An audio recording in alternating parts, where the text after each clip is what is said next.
Jed Masterson, and I'm a caravan boss for the Happy Trails Caravan Company. If you're hearing this, I have a job offer for you. Happy Trails is organizing an expedition north into Utah, off the Long 15, and we need people. We're looking for caravan guards, prospectors, couriers. If you're used to humping it across the waste, straight toward trouble, we want you. If you got a Pip-Boy, we definitely want you. On the other hand, if you're a greenhorn or a city slicker spinning tales about your skills, you can kindly go hang. If we like your gumption, we'll pay you square and treat you fair. Find me, Jed Masterson, at the Northern Passage if you're interested. Luck to you. Howdy.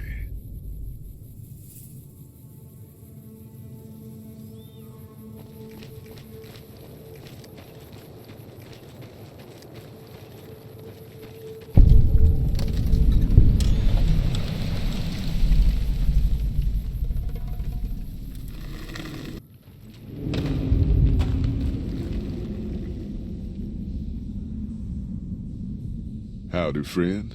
Heard my little broadcast, did you? Yeah, you look the type.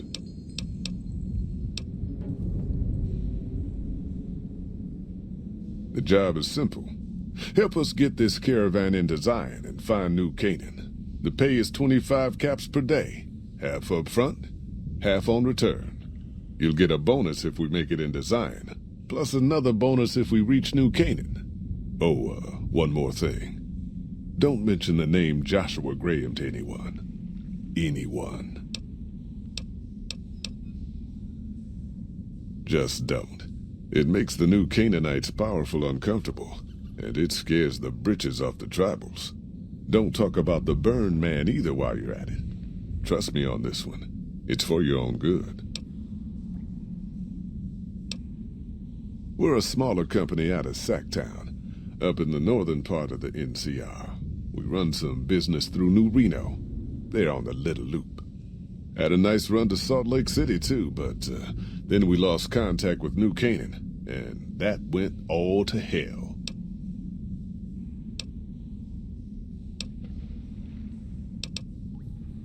Without New Canaan's mission in Zion, the only ways to Salt Lake City are down the old I-80, or up through Ogden. The highway's too risky. NCR's rangers are so busy here in the Mojave, they don't have the manpower to keep the raiders off. Ogden's just too far. We'd lose more in travel expenses than we'd ever earn. Don't know much about the place, but I can tell you about the people. The New Canaanites were some kind of religious group from before the war.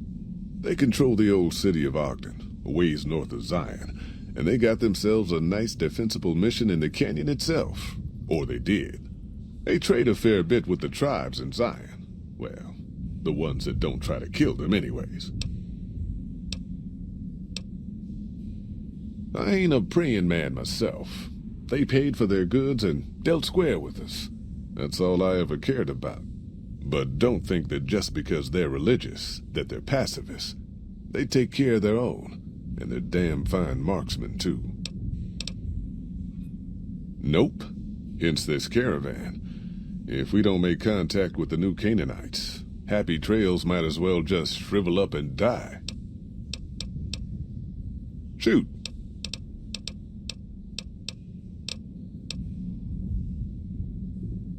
Well, I ain't never been inside myself. Did some trading with the New Canaanites from their mission there, but that was all on the outskirts. All the old ways in and out were destroyed after the war, but we got ourselves the location of a pass the New Canaanites use. That's our way in. That's why I wanted someone with a Pip-Boy on the caravan. The map will be helpful for checking the topography, keeping us on the trail. Well, it ain't good, I'll tell you that. It's not like the Mojave or the NCR. Hell, even Arizona under Caesar is safer. You got raiders all over the damn place. Tribes of degenerates that'll eat you as soon as look at you. Regional warlords, the works. Not too many decent places to stop and trade. New Canaan's one of the only ones left I know about. They're about what you'd expect. Crazy, jacked up on chems, violent as hell, and not too bright. The worst of the 80s, but we won't be passing through their turf on this run. That's right. The folks that lived in Zion before the war, they didn't just get a little savage. They're downright feral. Most of them don't even speak English anymore. You've got to get yourself a new Canaanite translator to talk to them. The ones you really gotta watch out for are the Whitelegs from the Great Salt Lake. They'll attack just about anyone that ain't one of theirs. Dangerous enough we won't be going near them if we can help it. I got no desire for my head to decorate some little gas station fort's walls, thanks. Shoot.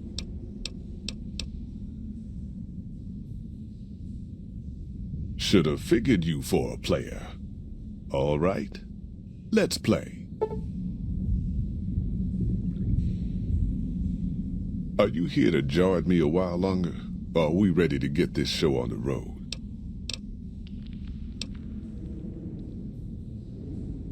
Yeah, reckon you will.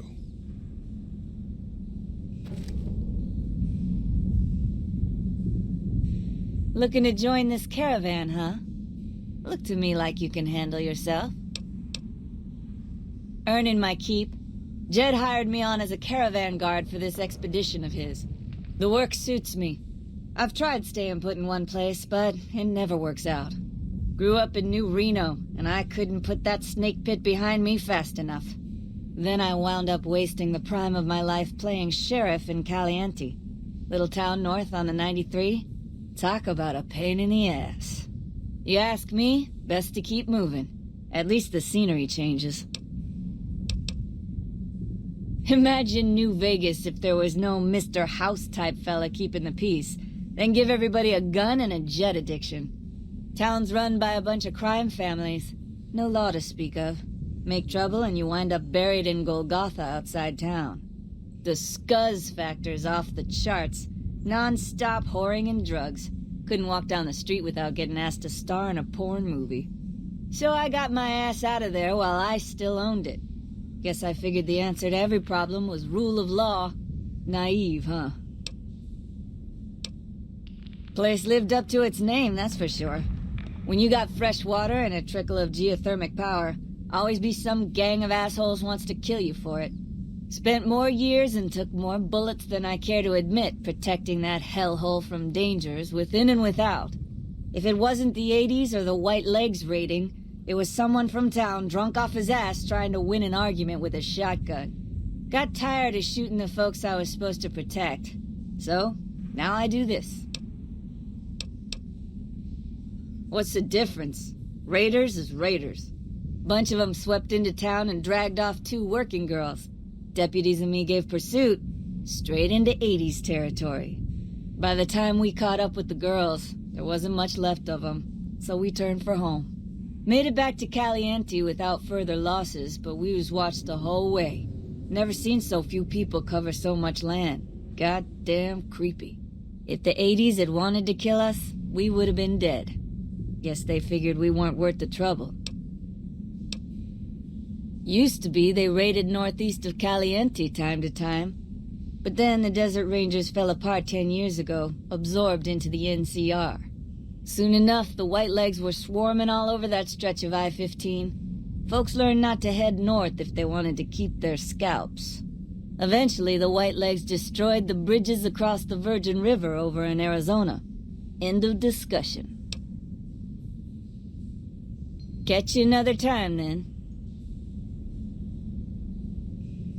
So I hear the honcho of one of them strip families up and disappeared. Poof.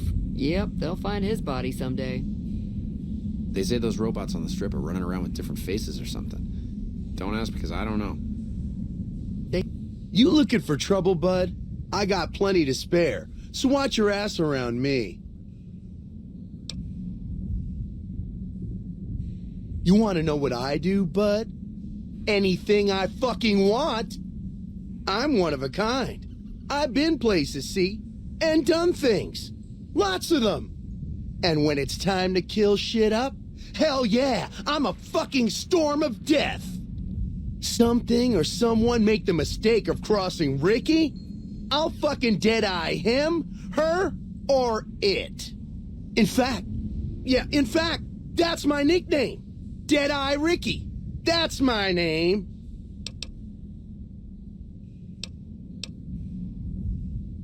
How you think?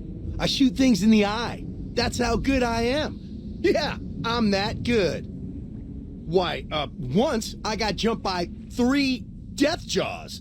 Except, actually, it was 4 of them. Imagine that. But I didn't panic. Because I never panic. What I did was become a storm of death. Shot every one of them monsters pop in the eye.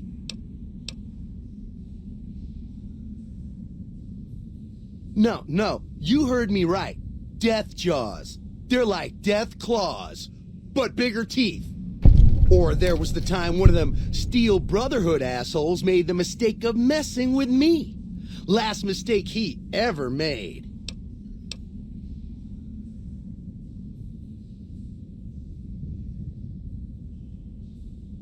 What's it sound like I'm saying? If I was saying what you said I was saying, then yeah, I said it. I was walking along, minding my own, and up pops one of them Brotherhoods. He yells, "Hand over that laser rifle, asshole!" So I hand it over, just to make him think I'm scared. But really I'm not. I never am. Before he knows what hit him, I draw my 11mm machine gun and bam, bam, right through the eye slit in his helmet. DOA.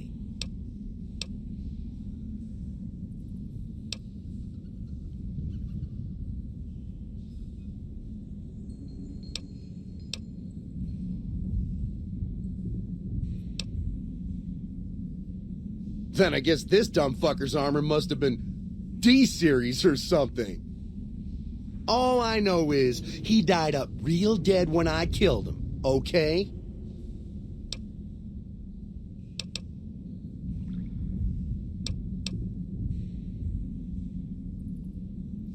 Well, I grew up near Dayglow out west, so yeah, I grew a third nut that glows in the dark.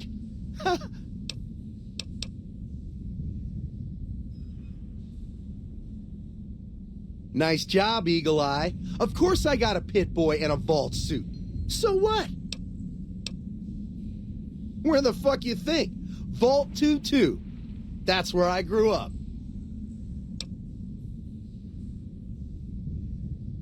Oh, you've been to Vault 2-2, huh? I may have been exaggerating a little. Truth is, I got this suit and the pit boy off a dead prospector who came out from Zion. Guy was dead when I found him, okay? Had a ton of shit on him.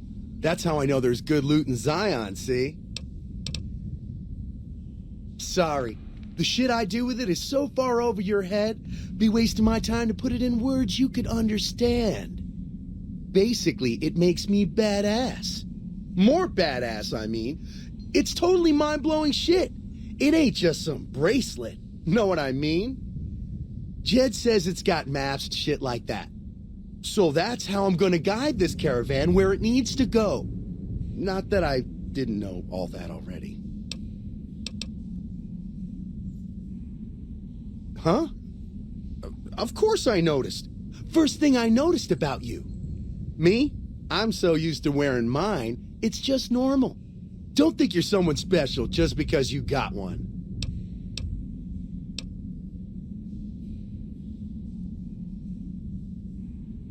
Go ahead. Your word against mine, fucko. See what happens.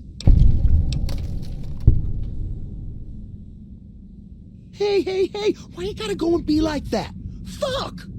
Look, this is a sweet gig for me. Don't go fucking it up. What are you after anyways?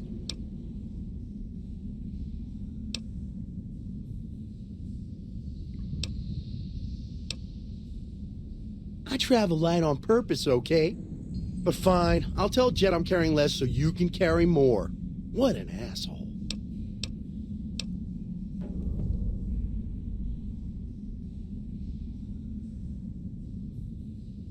Yeah, whatever. They say those robots on the strip are running around with different faces or something. Don't ask, 'cause I don't know.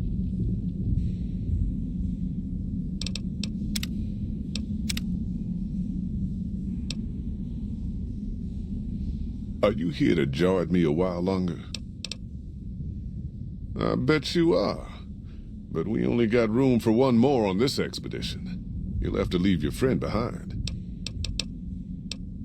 Yeah, reckon you will.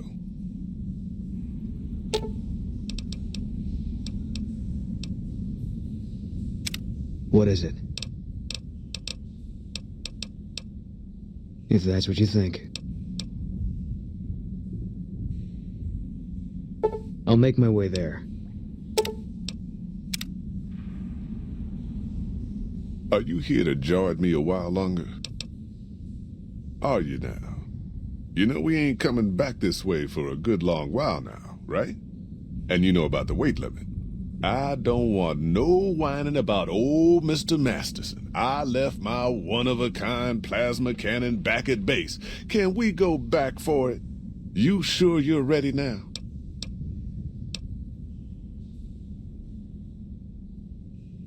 You ain't never been to Zion, have you? We'll be passing through a whole mess of narrow slot canyons and high rough passes. A big pack will get you wedged in like a super mutant crawling through a storm drain, and too much weight will kill you in the thin air.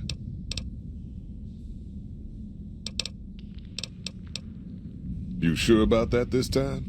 We ain't coming back for a while. Well, all right then. Let's get moving. We got a long road ahead of us.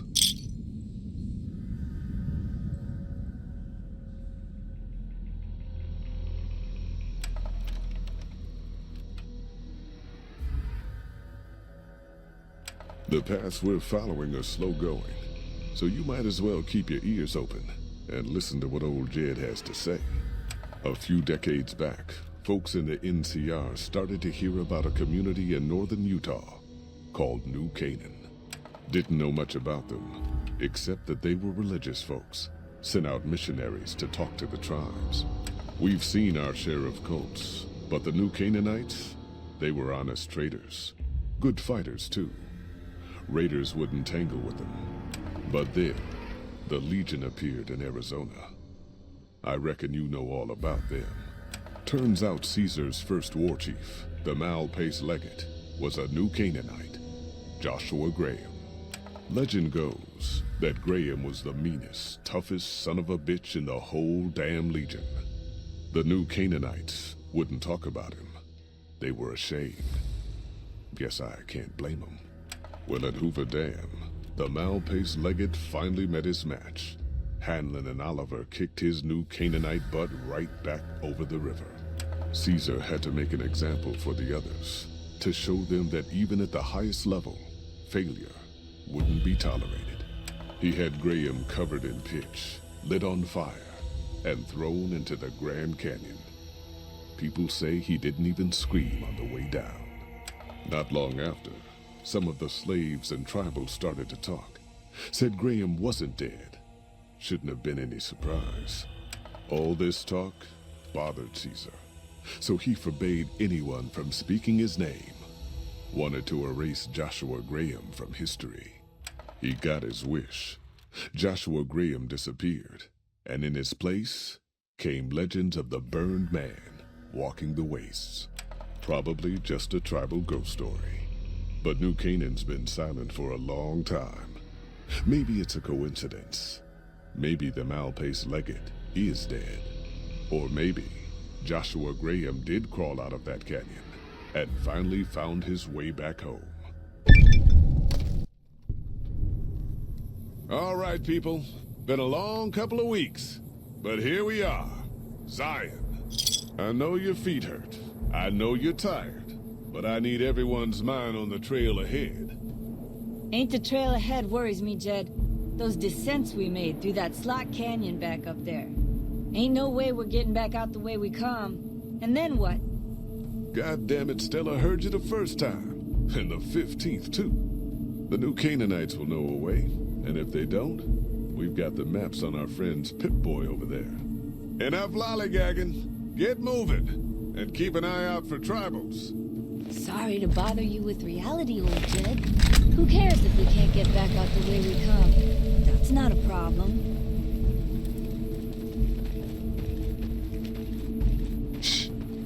Hold on now. God damn it, ambush! Cover people! Watch yourself! I don't deserve this. My power doesn't even work. Why the fuck you hire me? Holy shit! Stay low, people! Stay low! Enough of this. We're sitting ducks here. Here I come. I was a... Stop!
Hoy, white legs don't leave survivors often.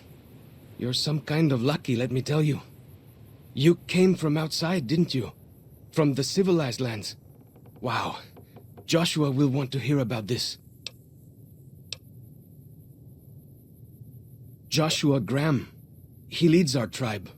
Thanks to him, the dead horses are strong and safe from our enemies. He'll want to talk to anyone coming up from Southways. Guess that means just you now. Come, I can take you to him. Good sists. We head east then. Joshua is at our tribe's camp in the Eastern Virgin.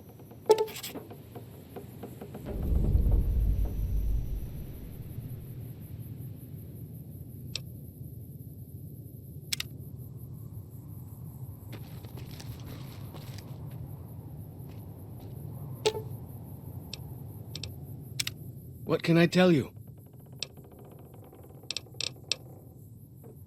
Go with fortune, friend.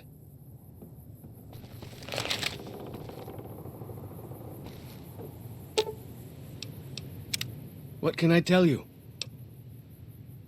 Mostly it's the mountain bighorners. Whole herd of them up on the cliffs there. Usually they're not too aggressive, but lately, whew. My guess is one of the calves got lost somewhere along the way. Bighorners are communal. One missing calf, and the whole herd gets ornery. If that calf doesn't turn up soon, they might very well come down into the valley and attack the camp. Yeah? Hey, thanks. Most of the hunters don't listen when I tell them the problem. Just one thing. Try not to kill any bighorners if you can, yeah? You'll drive the herd off and we'll have to range farther on our hunts.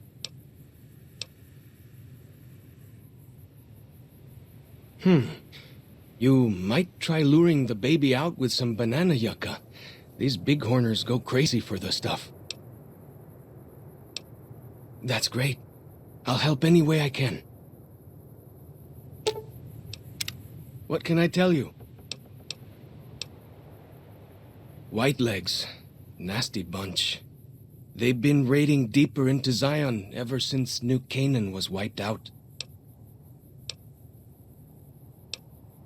That's what Joshua said.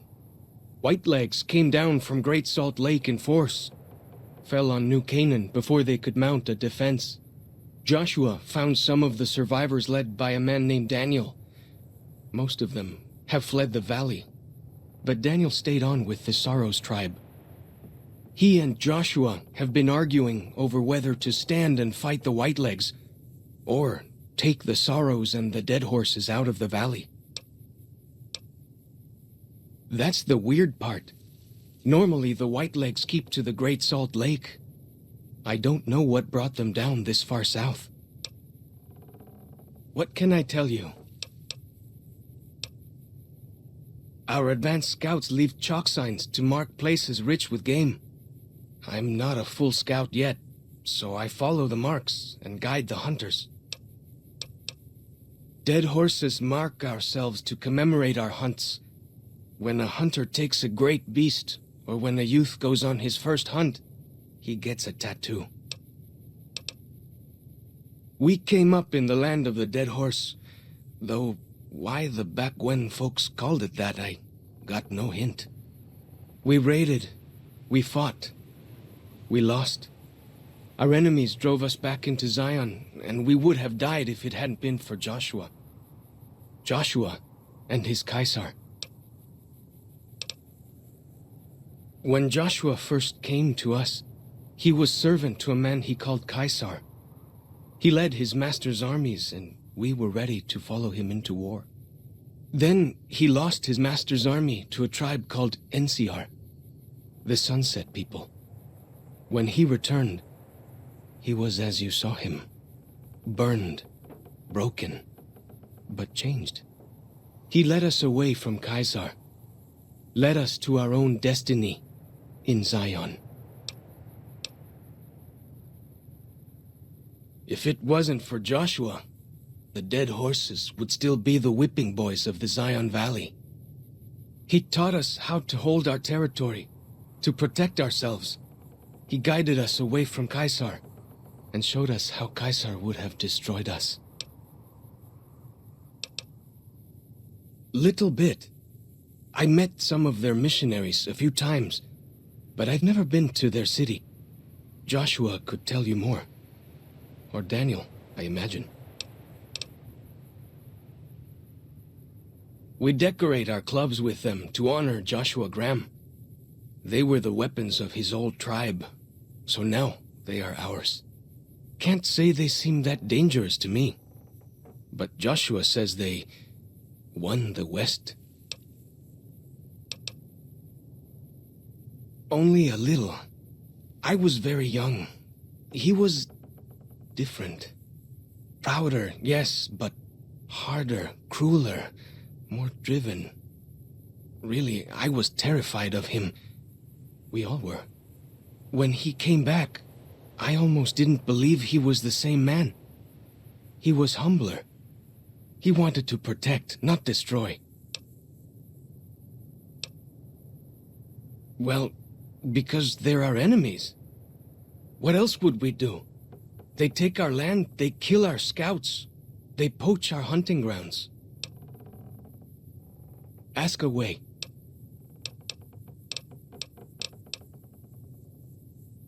Go with fortune, friend.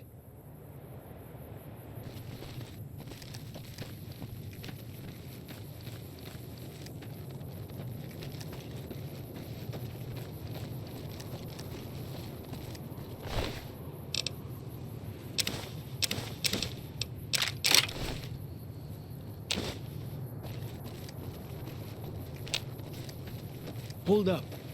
See that log over there? Take a closer look. There might be some good stuff tucked in there.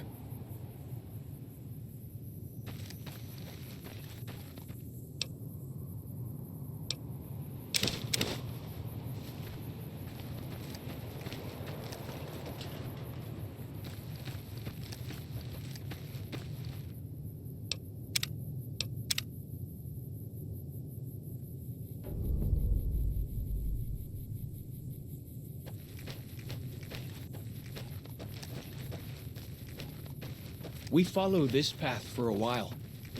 Nice view of the river. Eh.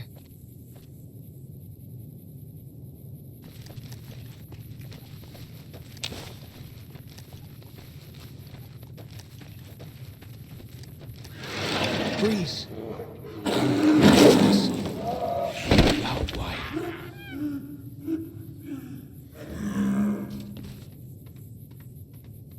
Whew. That was some kind of lucky.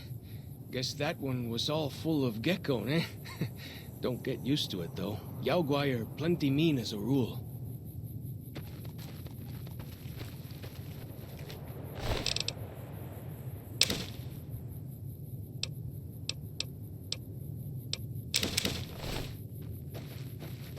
You can take the path north here if you want, or head east over the ridge.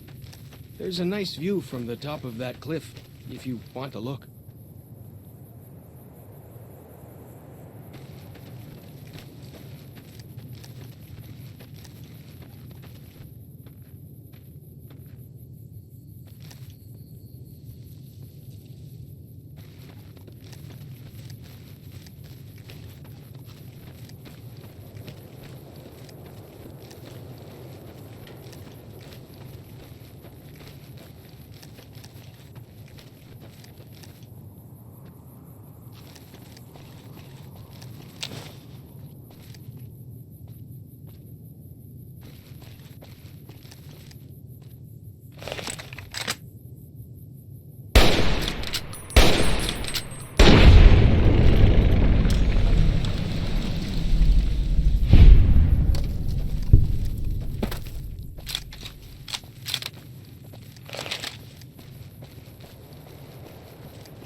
Way I heard it, salt upon wounds butchered everyone in New Canaan, nailed their corpses to the cliffs.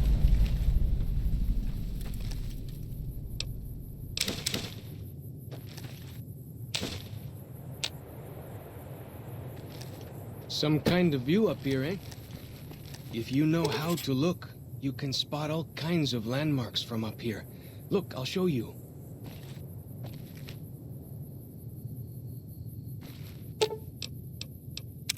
What can I tell you?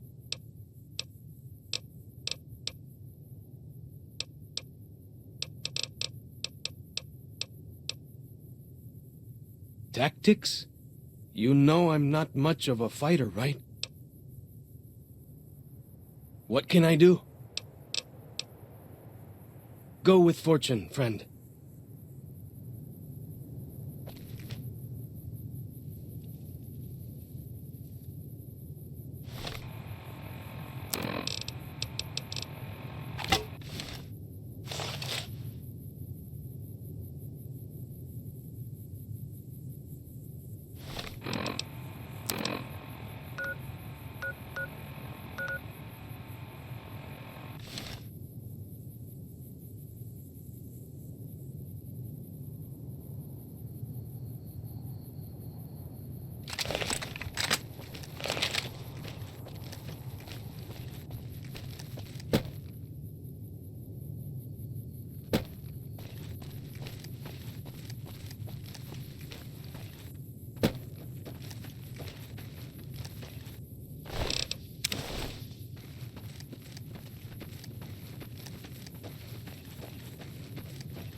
Keep headed north, around this rock pile.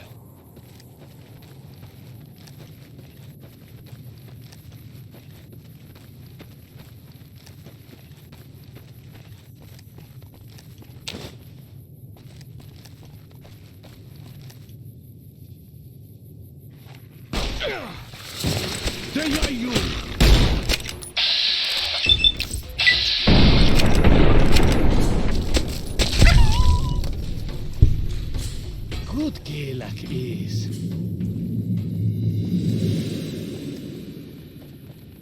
Ja, gut. Ja, Tag.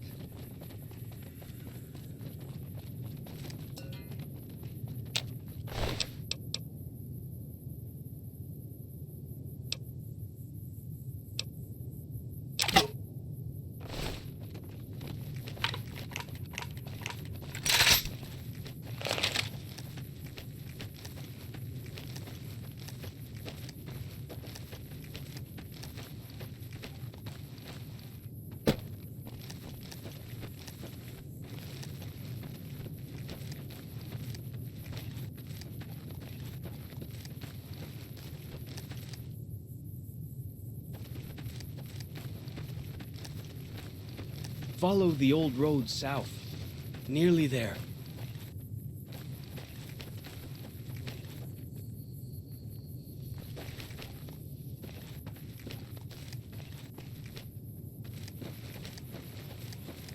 Gotcha!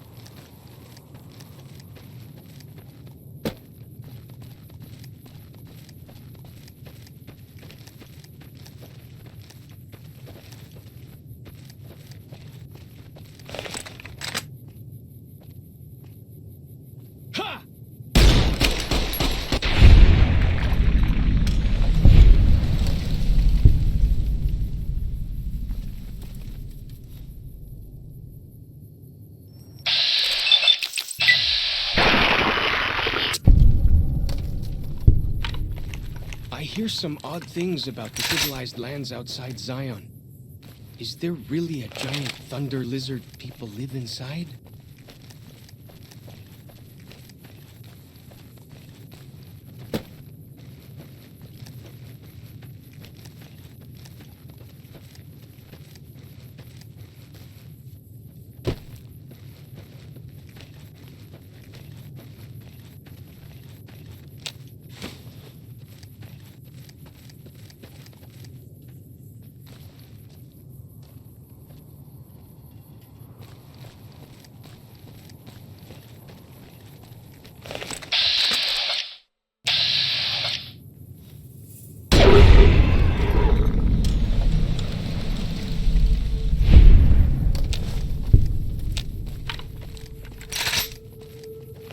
You see the dead sentries? Shamans say our enemy's souls are trapped in them. But Joshua says it shows we're serious about fighting Whitelegs.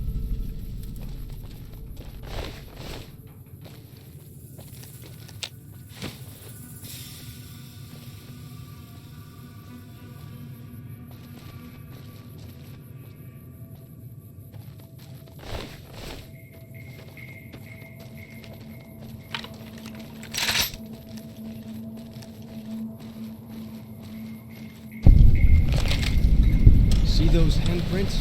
Dead horses and sorrows mark them on taboo places.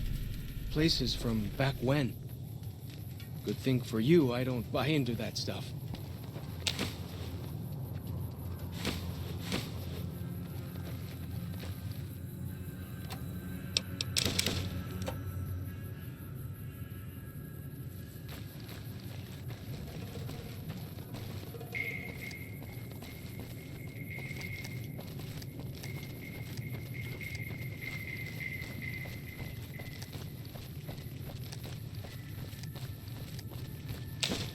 Hold up. You're getting all turned around. Check your map and backtrack a little.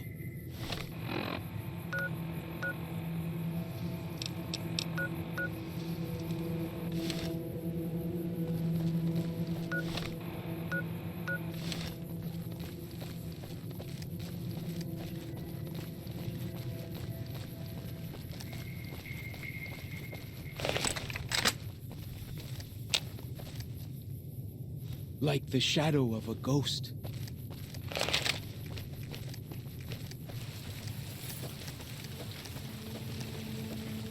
Whoa! Here we go! Gotcha!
I'm happy to travel with you, but you're not headed toward the dead horses anymore.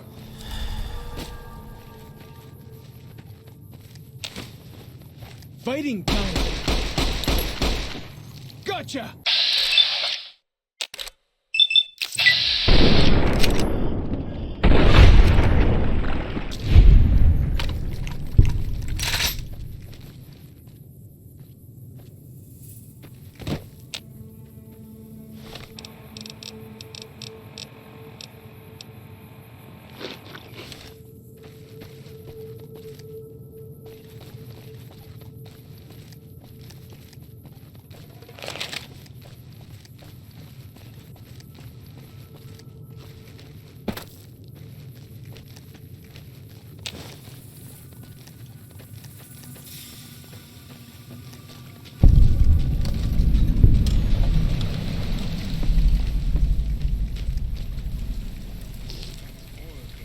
Joshua gave to us.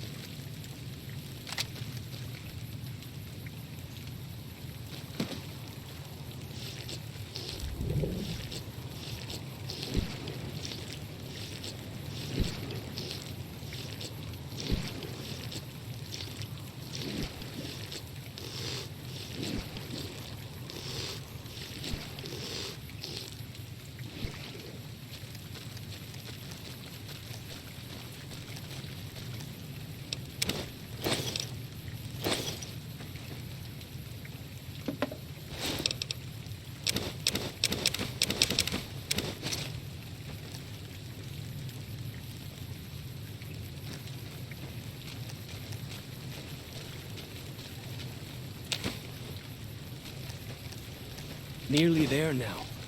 Watch out for traps in the water. Got to keep the white legs out somehow, eh?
Here we are.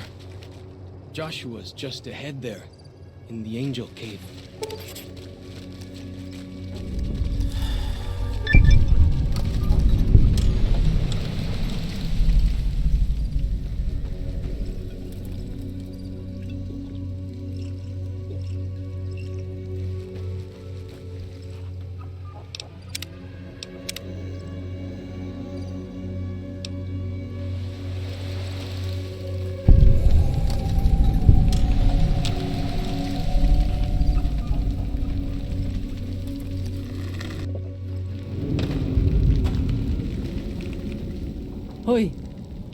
Auslander Zuka Joshua Graham? Auslander Utman Zuka Joshua Graham? You look for Joshua Graham. He in high place of cave. You show respect, Auslander. Joshua is greatest warrior. You show him no respect. He show you thunder and fire.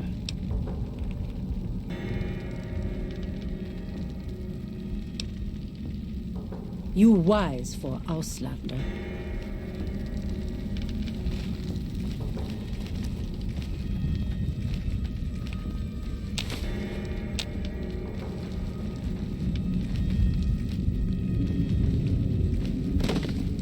We should have given you a better welcome on your first visit to Zion.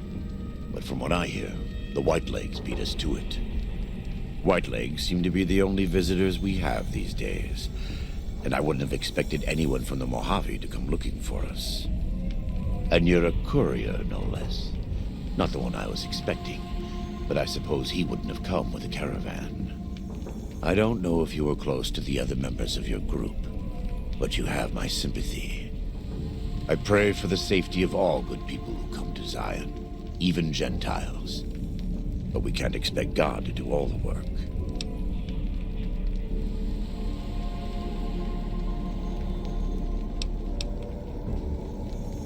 The dead horses are capable scouts.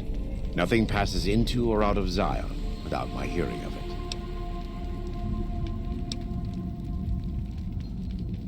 Happy trails. I remember. They were good friends. I have bad news for your employers. New Canaan was destroyed, its citizens scattered. All because of the Whitelegs. And Caesar, of course.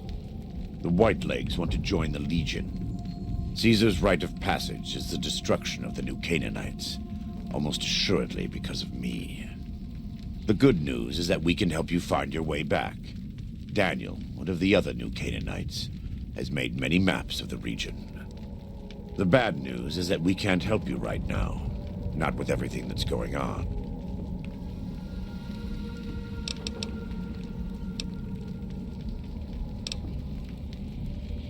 You're a good neighbor to us. We all go through periods of darkness. In such times we can turn to the Lord, but it's good to have friends. Daniel and I need pre-war tools to help us navigate beyond Zion. Should we need to evacuate, these instruments will be vital to us. Normally, we would have some of the dead horses or sorrows look for them. But many pre-war buildings in the valley are taboo. They won't go inside.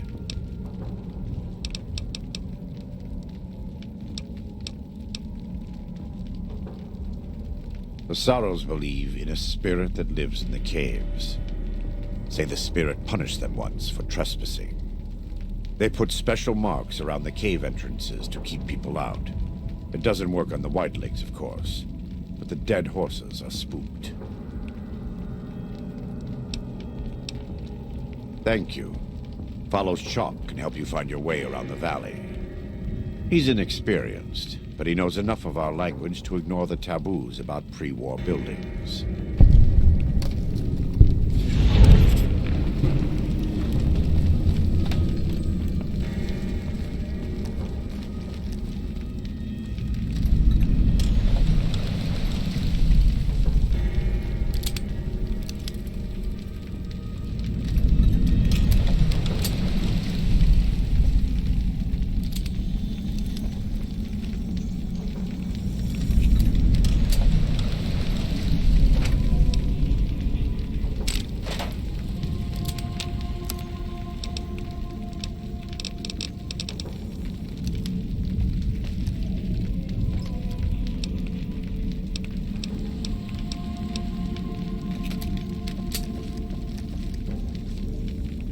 Welcome back. What can I do for you?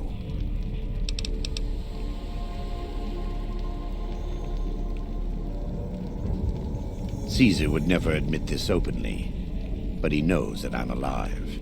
I've killed enough of his Frumentari and assassins that have come looking. I've heard one of them travels the Mojave as a courier. Most of Caesar's agents meet a fitting end in NCR territory. But maybe this one survived.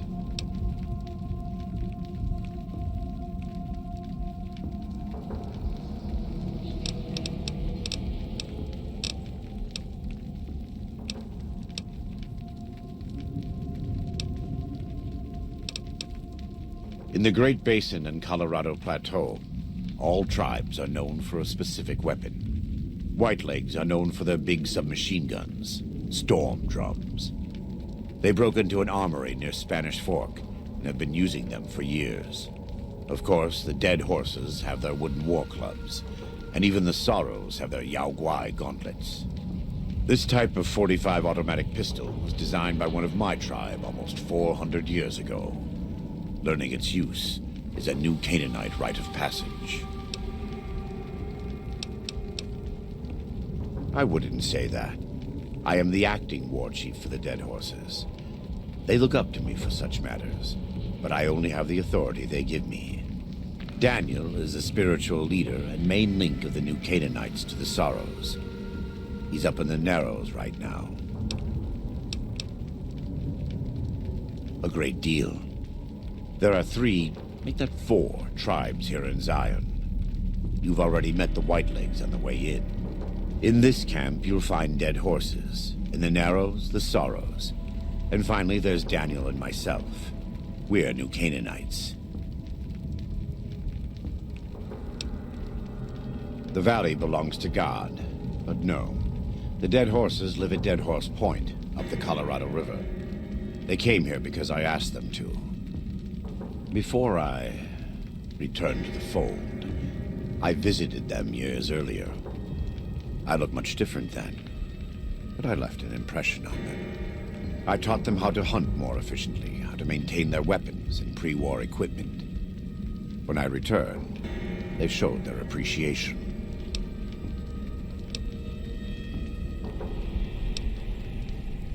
They attack everyone who isn't a Whiteleg, especially caravans. They don't know how to survive on their own, so they have to raid. But as for why they are here, they are trying to wipe us out. All of us. They want to join Caesar's legion, and they can only prove their worth by destroying the new Canaanites and everyone we shelter.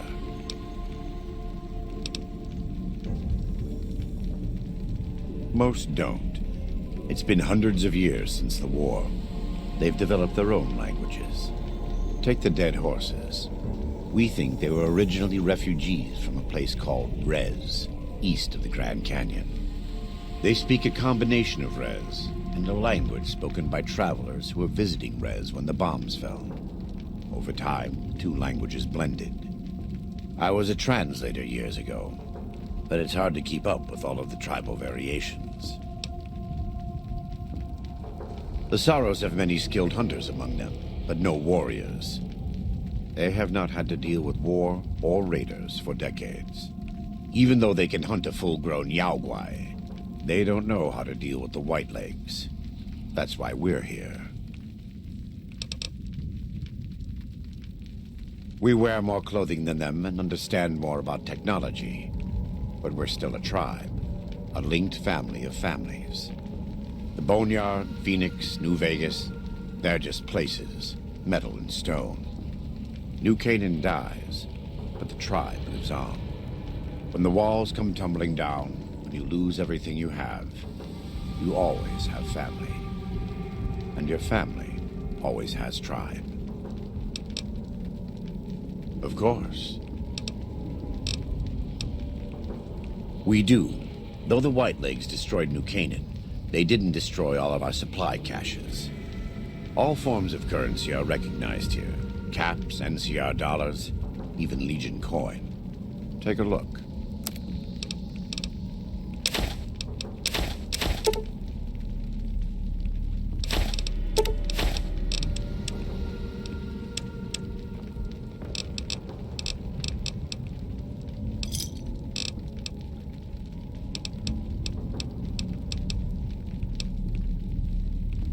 Let me have a look.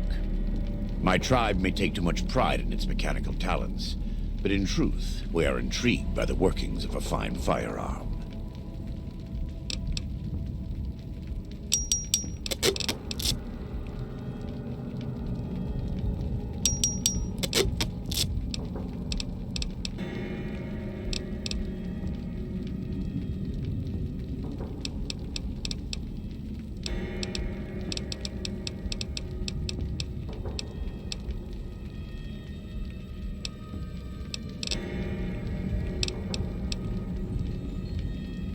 I think that would put him and you in a difficult position. Caesar has agents looking for me, but he won't admit I'm alive.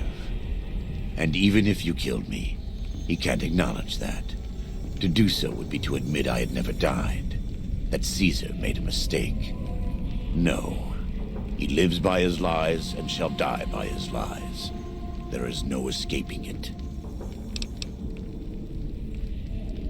I am a New Canaanite. We believe we are the heirs of a spiritual tradition given to our ancestors thousands of years ago. We have made and kept covenants with our Lord God to honor his laws.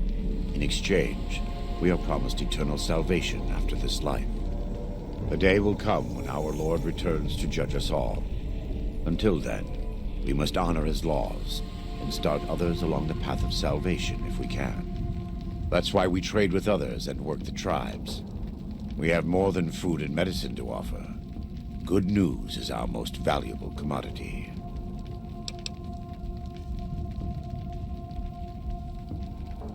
In a world filled with misery and uncertainty, it is a great comfort to know that, in the end, there is light in the darkness.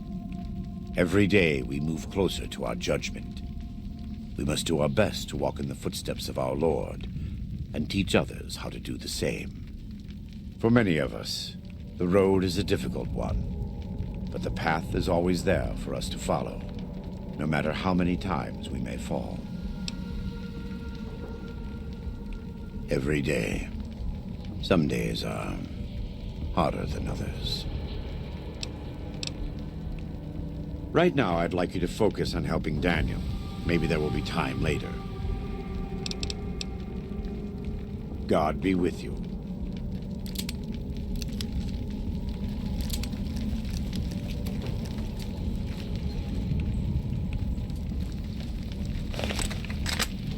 Way I heard it, salt upon wounds butchered everyone in New Canaan and nailed their corpses to the cliffs.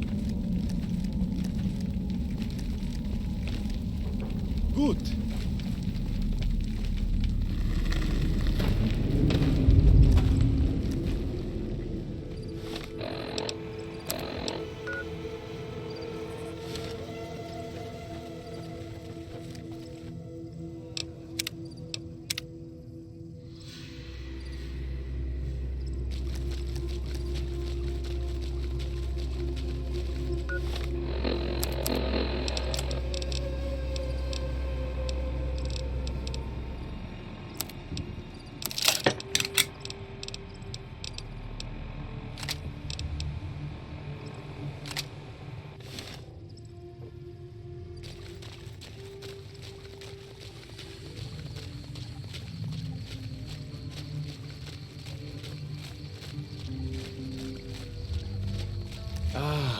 The Eastern Virgin.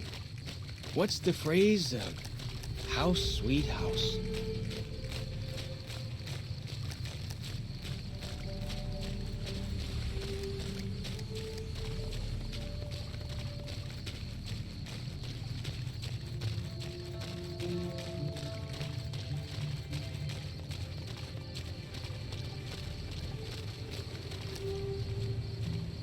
Welcome back. What can I do for you? God be with you.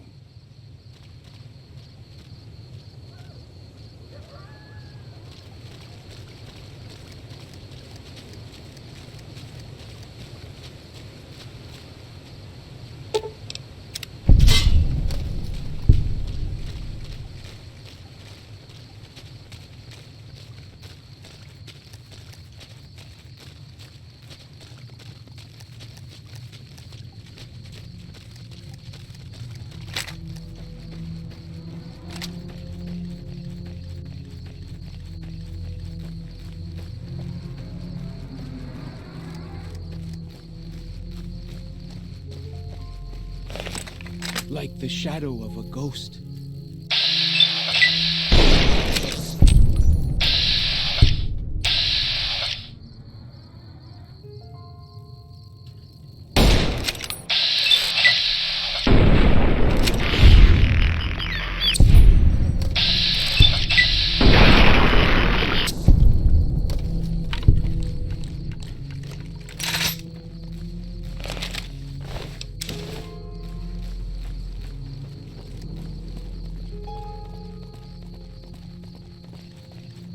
feels good to be doing some actual scouting, not just following.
Fighting time!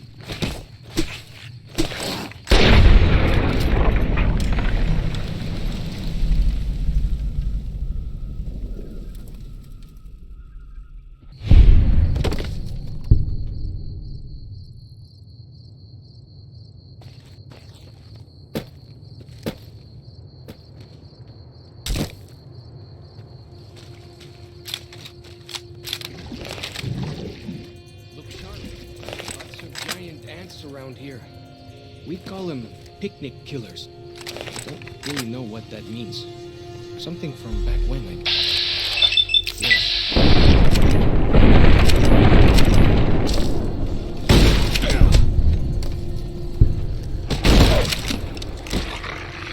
Gotcha!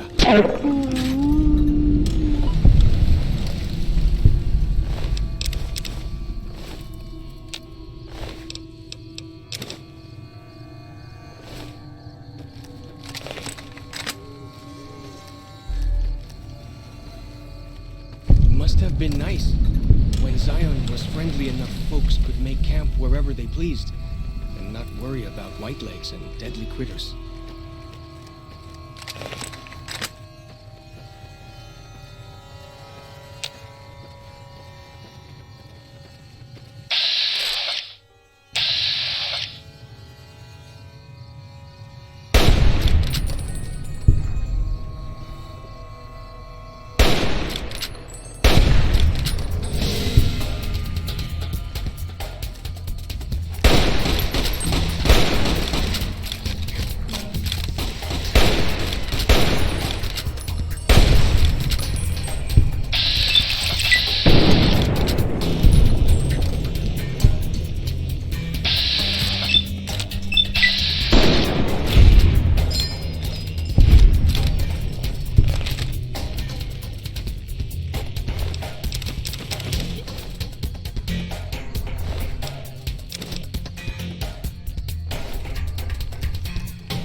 those taboo places without the other scouts yelling at me? Can't wait.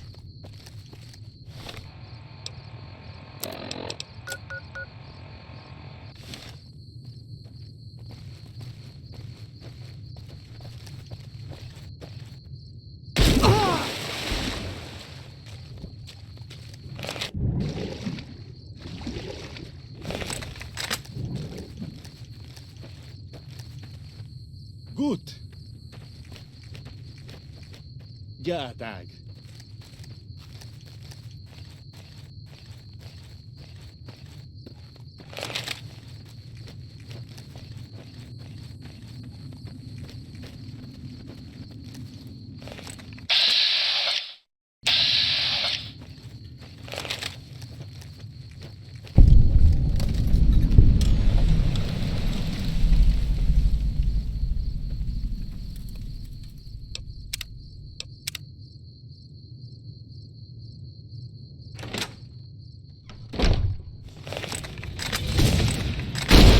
Gotcha!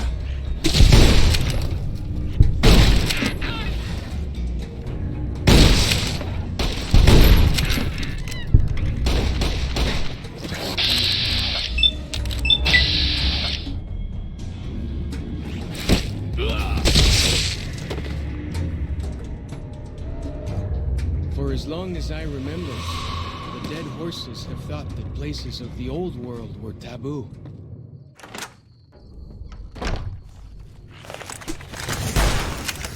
Gotcha!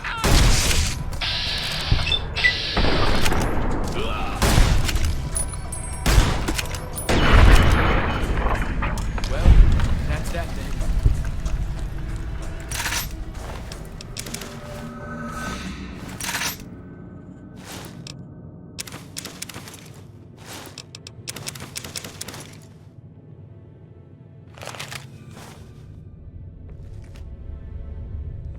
For as long as I remember, the dead horses have thought that places of the old world were taboo. Doesn't look so spooky to me.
nothing.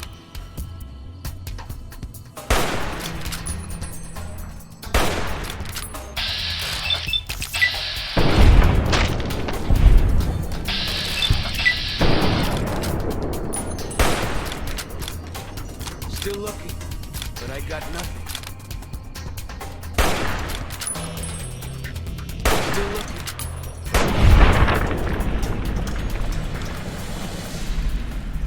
Carry all those bottle caps anyway. They jangle like crazy.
Look, I'm not dead.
plants and the green monster men aren't native to Zion. Wonder where they came from.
Here's some odd things about the civilized lands outside Zion. Is there really a giant thunder lizard people live inside?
I heard it. Salt upon wounds butchered everyone in New Canaan. Nailed their corpses to the cliffs.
The spitter plants and the green monster men aren't native to Zion. Wonder where they came from.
You are the one Joshua Graham sent to us.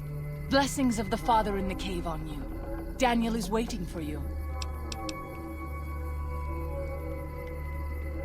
Asaro's Yaoguai fist is a sacred symbol.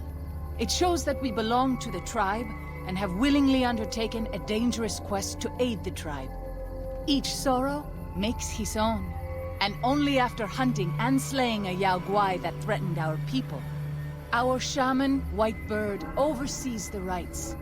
Perhaps if you spoke to him, he would allow you to undertake such a quest. Waking Cloud is my name. I am midwife to the Sorrows. It sounds ill-omened, no? Midwife to Sorrows.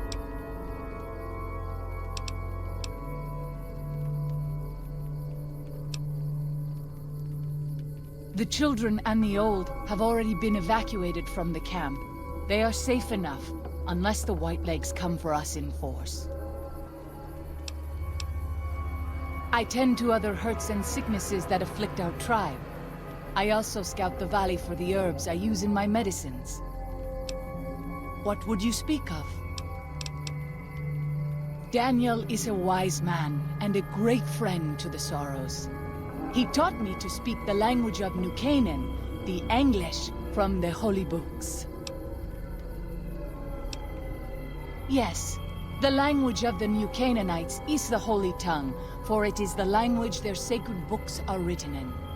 The Father in the caves brought it to them after the judgment, but the ancestors of the Sorrows sinned against him. They were denied the true tongue. 6 years. He attended the birth of my third child. It was a hard birth. The river nearly carried my water to the Father, and my child's with it. Daniel knew the ways of New Canaan's medicine. He stepped in and saved both of our lives. After the birth, I asked Daniel if he would teach me what he knew of childbirth. He agreed, and so here I am. What would you speak of? We have dwelt in the Narrows since the end that came in fire. When the Father in the caves punished the world and made us forget the Holy Tongue. We have had good relations with the other tribes in the valley. At least before Salt Upon Wounds brought his Whitelegs here. We have Daniel to thank for our continued existence. His advice and help has kept the Whitelegs from overrunning us. So far. I do not know how long even he can protect us, though. He is war chief of the Whitelegs, and the worst butcher of them all. The tribes he has crushed are many. The warriors he has slain, countless. Have you not heard of the god of the New Canaanites? He is our protector and our judge. He helped our ancestors find their place here in Zion. He gave us many gifts, but we are not to seek him out. His caves are forbidden to us. Those who seek them out are taken from us. Perhaps you do not fully understand the New Canaanites. I have seen the Father's images. His holy bride and holy son were given unto the world to save it. They dwelt in the caverns of the mountains, caverns which can still be seen today. The people sinned against him, and were punished with the end that came in fire and the loss of the holy tongue. Only the New Canaanites were spared. I'm sure Daniel could tell you more. His knowledge of the Father is greater than my own. Then I will look forward to our next speaking.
Bet they don't have anything as nasty as Yao Guai out where you come from, huh?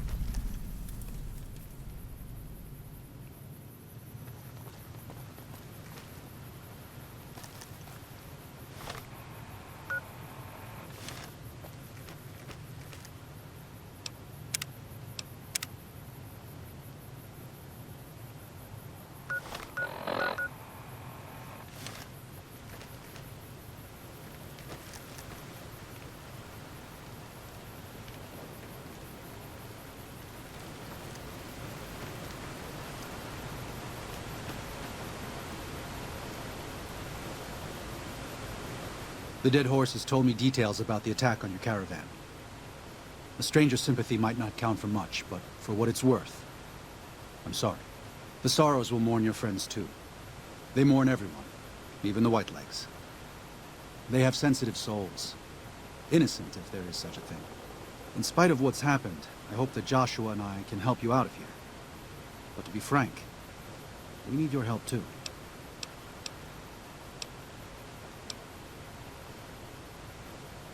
Well, I'll be. I was starting to lose hope we'd be able to get any of this, much less all of it. Tribals are smart, but, well, they're ignorant. Letting go of a taboo is difficult for them. So I knew it would have to be one of us. Turns out all it took was a Gentile, or, no offense.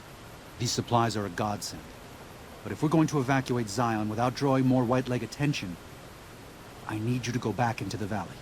Specifically, I need you to scout out some locations for Whitelegs and try to recover a map of Grand Staircase, a wilderness area to the east. There's also the matter of the roads.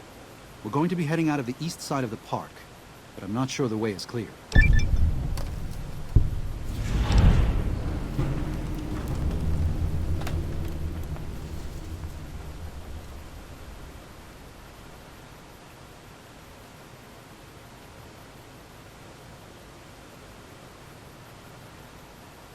I appreciate the enthusiasm. There aren't a lot of people in the wasteland with kindness to spare for anyone who isn't kin. Since you've been poking around the valley, you might see more activity from the Whitelegs. One of the Sorrow's hunters, Waking Cloud, has volunteered to help guide you through the valley. She has a special talent for staying out of sight. After this, it's just a matter of getting everyone out of here safe and sound. And hopefully you can head back to the Mojave without any more trouble.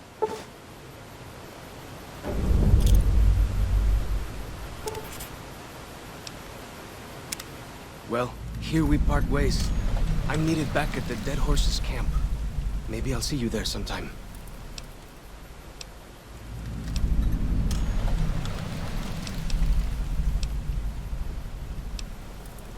Sorry. Joshua was pretty clear. Get you to Daniel, then come on home. You can take it up with him if you'd like.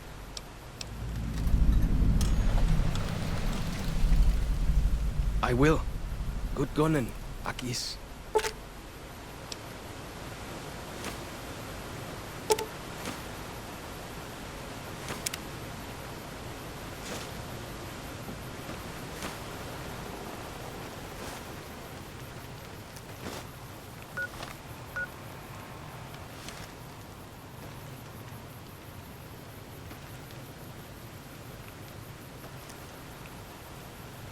I'm glad to see you're still with us. How can I help you?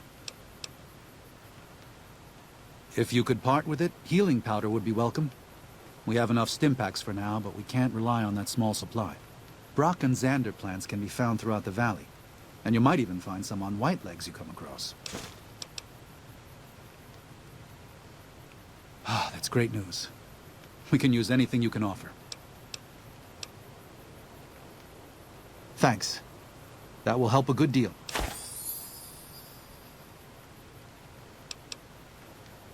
I used to help the Sorrows with various medical problems and general issues they were having, but my bishop sent me here as a missionary. We New Canaanites believe that there is a path to salvation for everyone, and it's important that we set people on that path if they are willing. I'm trying to make amends for allowing our problem to become their problem. The New Canaanites, I mean. The Whitelegs have always fought with us. And with Joshua returning, Caesar has motivated the Whitelegs to stamp out the New Canaanites entirely. That means the tribes we work with, too. It's already happened. I just want to prevent something terrible from happening to the Sorrows. Yes. But not just Whitelegs. Raiders, too. Prospectors, slavers. Anyone who thinks they can exploit the ignorant and the innocent. We lost the Tar Walkers and the Crazy Horns. We did our best, but we made mistakes. We paid for them, but they paid more. I'd like to get out from under that debt someday. Until then, it's enough to stop ourselves from getting deeper in the hole. To remove the Sorrows from harm's way. I have to give credit to the Whitelegs for finding their way here. Though I imagine many died in the process. But they can't follow us east. Not into the Grand Staircase. They don't know how to live off the land. We head there. We can find some safety. Of course. There's an old saying that goes, if you want peace, get ready for war. You've got me figured half right. I'll shoot dead any Whiteleg that tries to creep into this camp. But it's only to protect the Sorrows. The Lord helps those who help themselves. But the Sorrows don't know how. Joshua and I do. Since I got them into this mess, I need to get them out.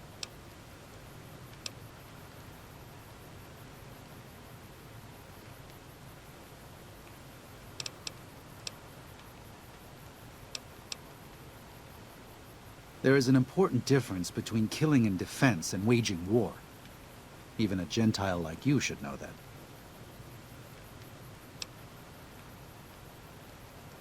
Joshua is a living Bible of all mankind's miseries of war. The debt he has levied through his actions, he repays every day. He is a monument both to God's unending forgiveness and to humanity's unfathomable capacity for cruelty. It's written on every inch of his body. When you look at him, do you only see a man of God? Beneath those bandages, he is burned flesh. As he burns, so does he consume everyone around him. Joshua wants to fight because the Whitelegs have stoked the naked flame inside of him. You see the light, but do not yet feel the heat. I can pray that you never will, but it isn't up to me. And it isn't up to God. It's up to Joshua. They're hateful savages who live only to plunder and destroy. Their leader is a devil called Salt Upon Wounds. War is all he knows. Everything he has, everything that tribe has, was taken by force, raiding, and scavenging. It's said there's no man deadlier at close range. That power fist of his has smashed 100 skulls. Maybe that's true, but so what? It's a low form of leadership. A tribe that knows only war has no future. And so he'll lead them to Caesar. Father in the... Oh, right.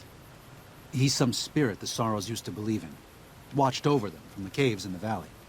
They marked some of the caves around here because they think they'll be punished for going inside. I think as more of them learn the teachings of the new Canaanites, they'll lose their old superstitions.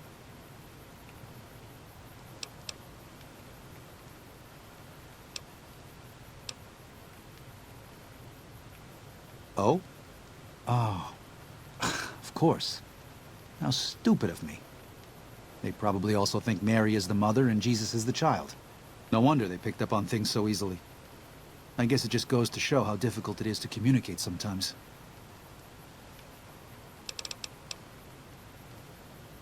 I should be able to address most common problems. What's the matter? Even after all these years, it's still a problem for prospectors, caravan guards, couriers, and tribals. I can fix it. Suit yourself. Until then.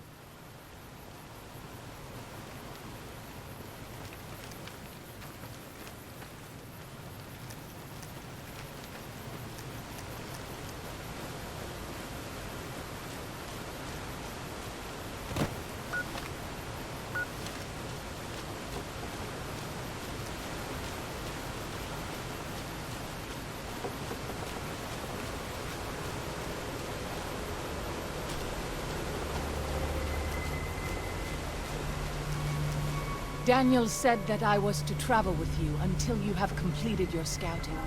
Is this pleasing to you? Certainly. We should make haste then.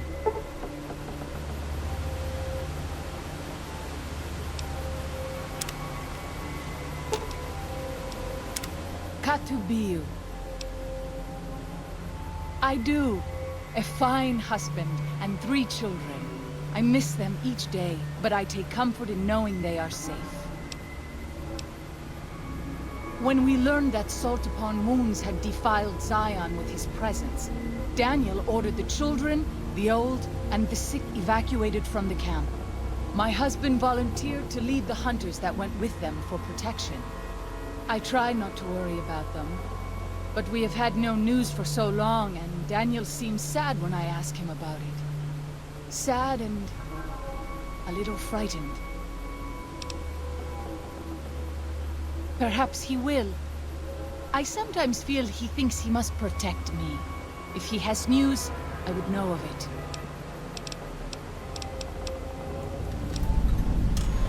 Then I will look forward to our next speaking.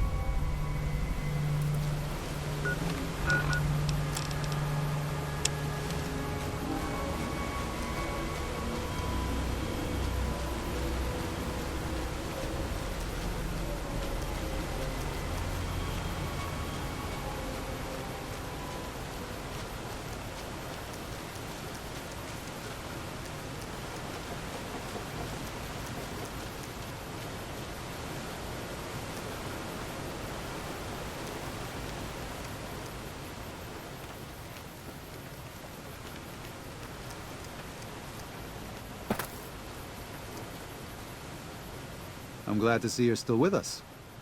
How can I help you? What do you want to know exactly? I'm sure she could tell you much better than I. Oh, well, that's true. Waking Cloud is a talented midwife. She's certainly brought more children into the world than I have. But there are some problems she's never dealt with. One of them came up when she was having her 3rd child, and I really didn't do much. I'm surprised she mentioned it. What, I did. Her 3 children are safe. They made it north weeks ago and met up with New Canaanites heading east. Her husband didn't make it. He died protecting their children from a white-leg attack. Do not tell Waking Cloud. She is one of the only Sorrows who can communicate easily with us, and her tribe needs her to be strong right now.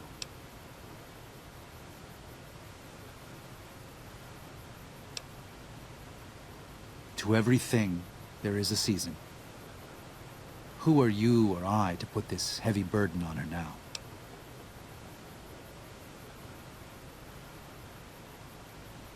I know, you're right. I shouldn't have hidden it from her in the first place. We can't fail here again. Zion can't become the next New Canaan. The Sorrows don't deserve that. They don't deserve any of this. Sometimes I look at them and wonder if they would have been better off if those old trails had stayed forgotten. If we had never found any of them. Tell Waking Cloud if you think that's best. I won't stop you. Until then.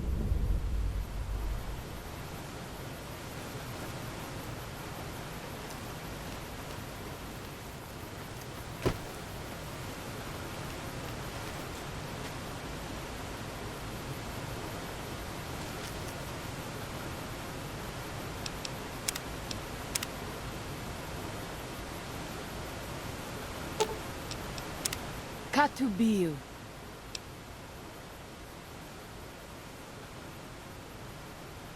What? No. You must be mistaken. Daniel would have told me.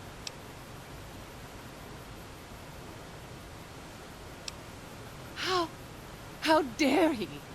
What gives him the right? I thought Daniel was my friend, but he cares nothing for the Sorrows.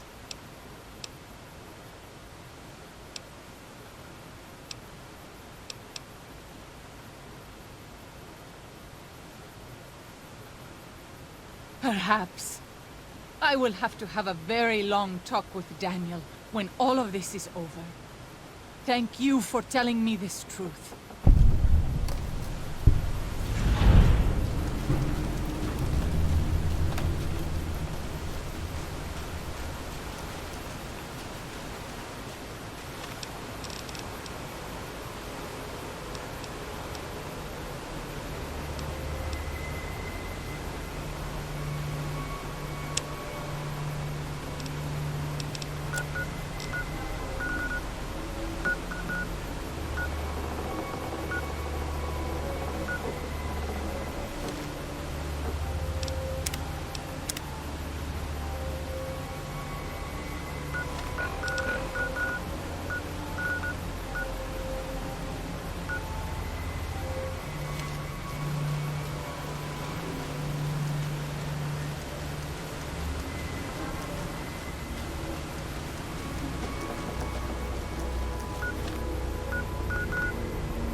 When Salt Upon Wounds took New Canaan, he ordered the White Legs to... By the rivers of Babylon, there we sat down.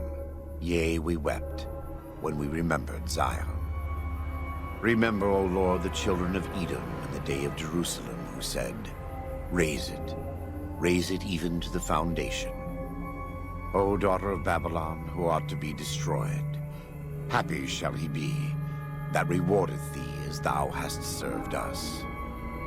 Happy shall he be that taketh and dasheth thy little ones against the stones. Do you know what it means?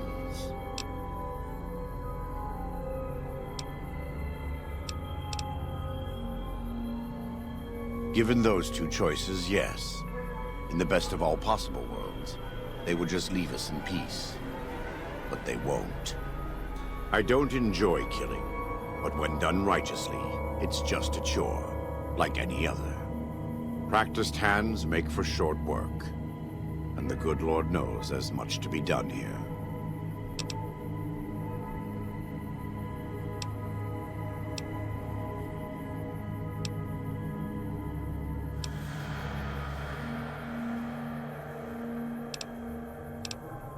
Happy are those who do the work of the Lord. Zion belongs to God and the people of God. It is a natural temple and monument to his glory. When our Lord entered the temple and found it polluted by money changers and beasts, did he ask them to leave? Did he cry? Did he simply walk away? No. He drove them out. It is one thing to forgive a slap across my cheek, but an insult to the Lord requires... no. It demands correction.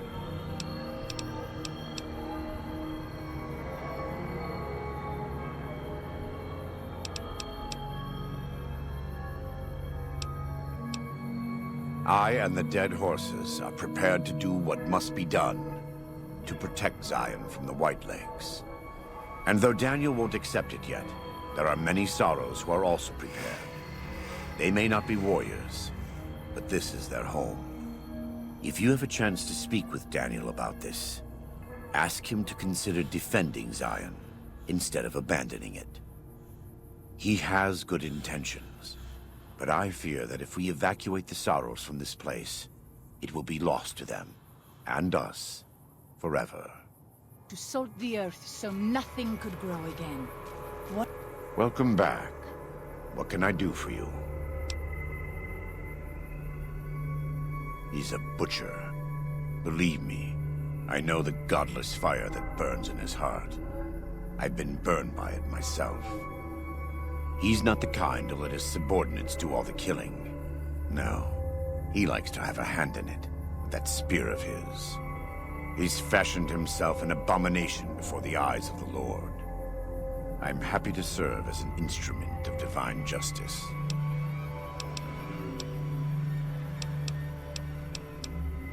It's not something I enjoy, but I pray to God that someone may learn from my mistakes. What would you like to know?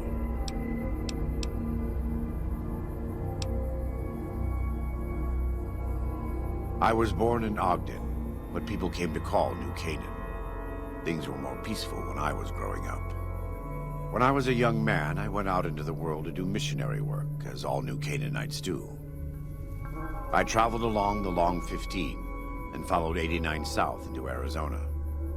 Along the way, I met two men from a group called the Followers of the Apocalypse. Edward Sallow and Bill Calhoun. They came to teach the tribes. Calhoun was a good man. Edward was the one who got us into trouble down the road. No, not then. Back then he was just Edward. Smart man. Young, but we all were. We thought we could hike into the Grand Canyon and talk to Blackfoots. We did. And the Blackfoots were friendly enough at first. But eventually... I've thought back to that day so many times. I must have mistranslated. Something must have been mixed up, because the Blackfoots decided we weren't going to leave. The rest is history, assuming Edward hasn't changed it.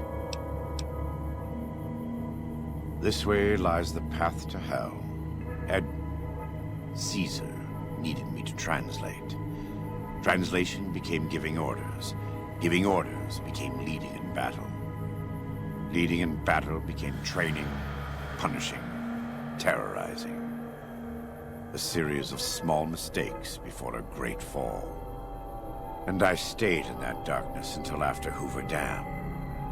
After I failed Caesar and he had me burned alive, thrown into the Grand Canyon. I survived because the fire inside burned brighter than the fire around me. I fell down into that dark chasm. The flame burned on and on. The next morning, I woke up and crawled out of the northern edge of the Grand Canyon, that cursed place. It took me 3 months to reach New Canaan. It was as though the prodigal son had returned. They welcomed me like I had never left, never done anything to shame them. The fire that had kept me alive was love. Their love. God's love. I will never be able to repay the debt I owe to them, but I must try. It's not something I enjoy. You are kind to offer, but no, there's nothing you can do. We don't use chems, but I learned long ago that I'm immune to their effects. It never stops burning. My skin. Every day I have to unwind the bandages and replace them with fresh ones. Exposing my body to the air is like living through it again. But it's better to be clean than comfortable. It's not something I enjoy. I try not to involve myself with matters of the Mojave anymore. All I know is from before the Battle of Hoover Dam. Better than Caesar, but that's not a high standard. Too much love of money and ownership. Not enough love of God and giving. Any society that derives its power and authority from the will of man alone lives apart from God and will crumble in the end. It's not something I enjoy. I had heard of him, but when we were preparing to enter the Mojave, he didn't seem relevant to what was happening. From what I've learned since Hoover Dam, he handled the Mojave tribes in a fashion not entirely dissimilar from Caesar. It's too bad.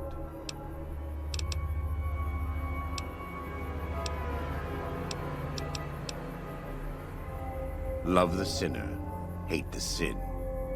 With Caesar, it's often very difficult to see through all of that sin to the person inside. I can say that we were both lucky that NCR supply lines and land routes north of Mojave Outpost were destroyed before the Battle of Hoover Dam. Something bad happened near Death Valley, at a place called the Divide. NCR couldn't cut across anymore, and it slowed down the reinforcements. Terrible storms ripped entire companies apart before they even got to Nevada soil. The aftermath of Hoover Dam could have been even worse for Caesar. I don't know for certain, and I don't think NCR knows either. Whatever happened at the Divide was too much for them to handle. Our Frumentari told us what they saw. Only fools and madmen would march into a place like that. All roads wind down to the same spot, the grave. They said all that's left there is a gaping wound cut into the earth, cursed and damned. No place for God-fearing folk.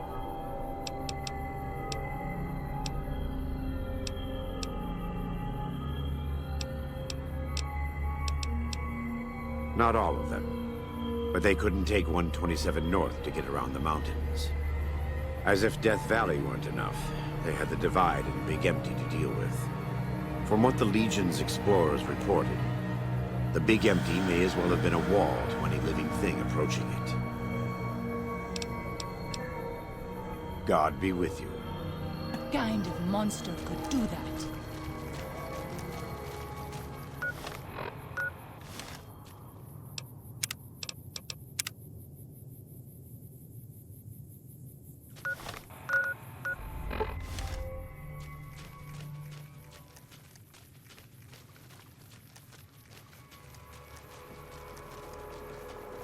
Welcome back.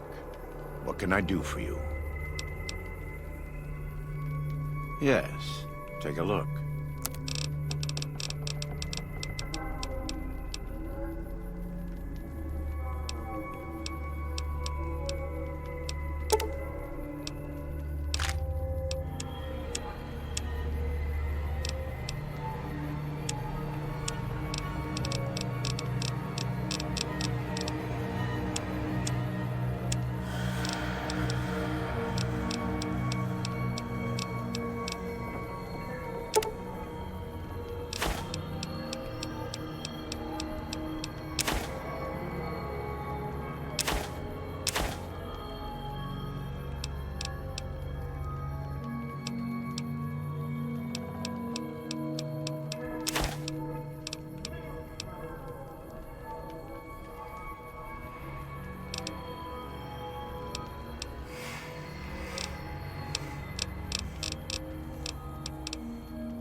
God be with you.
I have seen many strange plants in the valley. Plants that seem to hunger for human flesh. Where they come from, I do not know.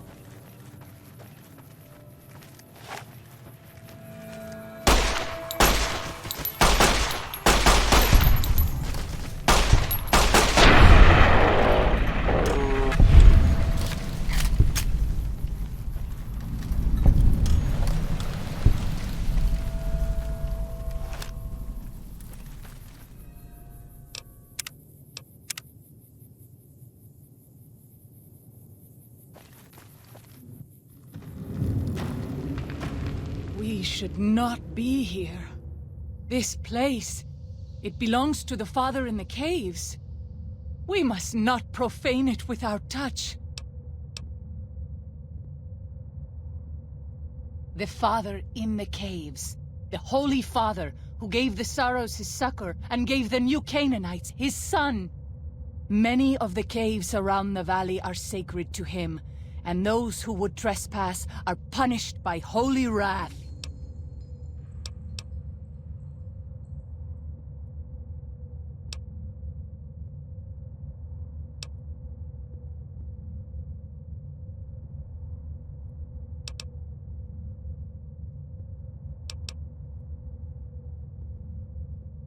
I understand.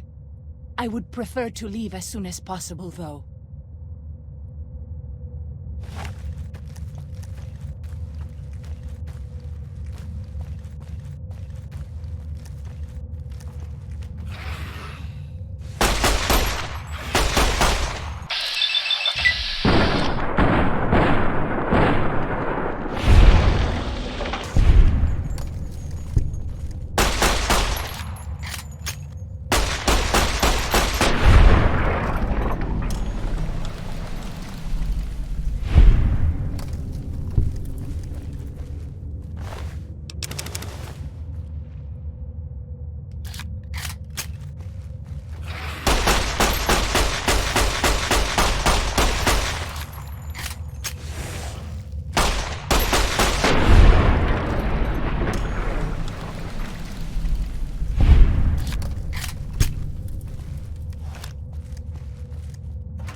Guide and protect us, your humble children, as we labor in the vineyards, and make us strong to resist those who would steal Zion from us.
White leg attacks grow more frequent each day.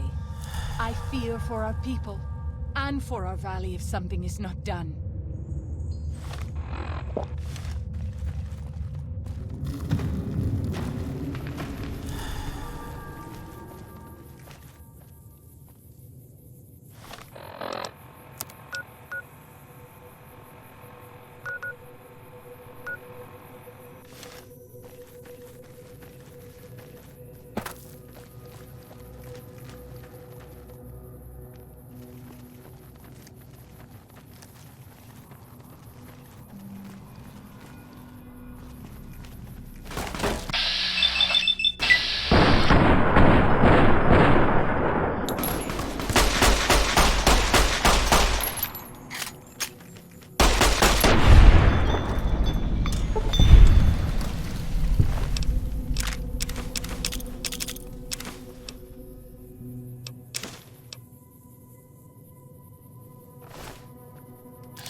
Let's move on.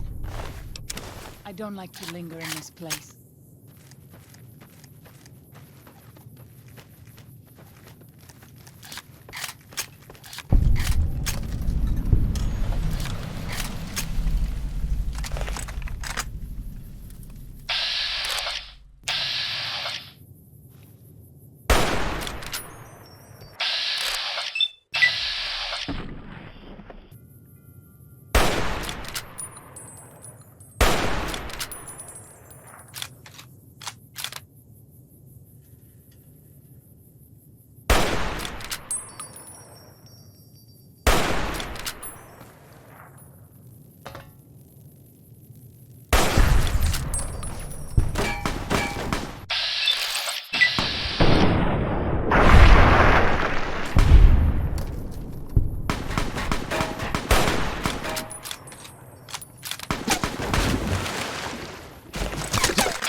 Says that it is holy in the eyes of the Father. I hope someday you will see it as it was.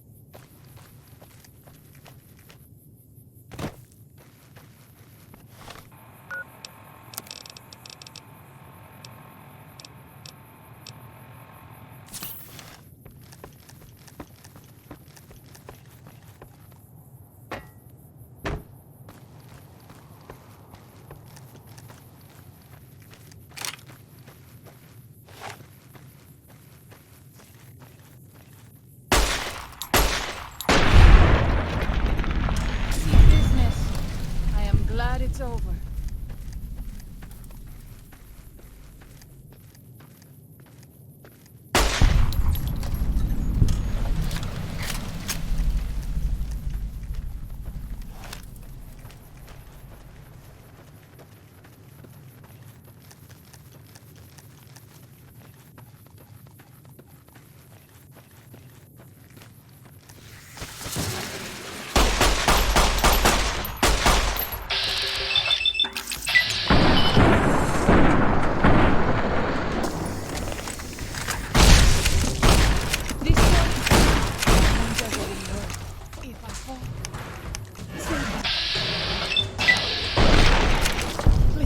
Those tents down there, that is a White Leg war camp. Do you see the war totems they've erected around the tents?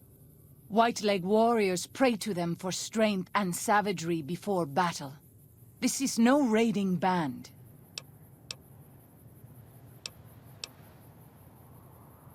You might rush them and take them by surprise. We would be badly outnumbered then, though, and these will be strong fighters. We might also use their superstition against them. White Leg warriors believe that to lose their totems on the eve of battle is a terrible omen.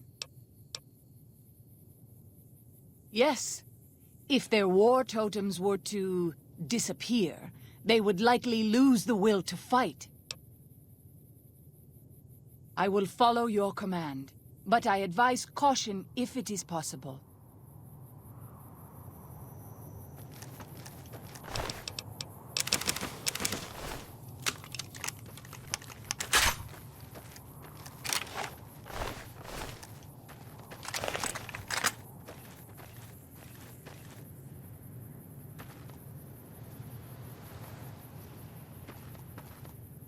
We pass like moonlight on still water.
Battle?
upon wounds took Mucane. He ordered the White Legs to salt the earth so nothing could grow again. What kind of monster could do that?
This is the only short path from the Narrows to Pine Creek.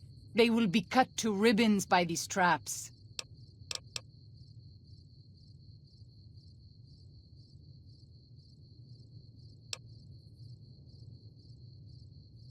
I would suspect you are right. Perhaps we should try to find them before they lay more traps. Disarm the traps if you can, or find the Whitelegs who placed them and drive them off. Our advanced scouts should be able to deal with them if they don't have to fight off raiders at the same time. As you say.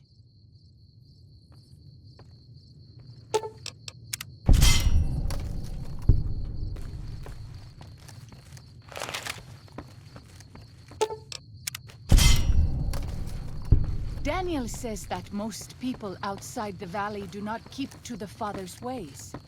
Perhaps when you leave, you will carry his word with you.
Yaogwai.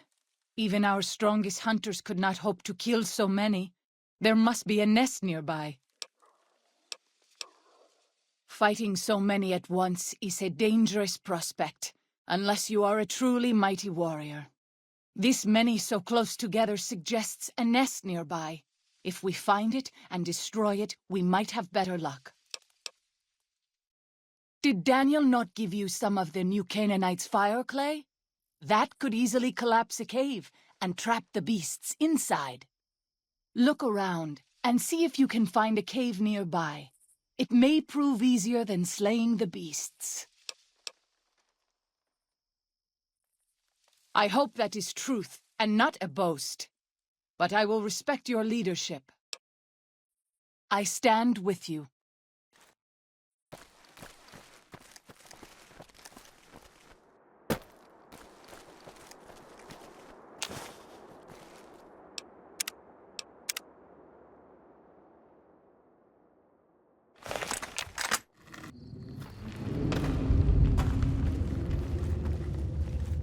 Zion used to be a place of peace, you know. Daniel says that it is holy in the eyes of the Father. I hope someday you will see it as it was.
O Father, guide and protect us, your humble children, as we labor in the vineyards, and make us strong to resist those who would steal Zion from us.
I'm glad to see you're still with us.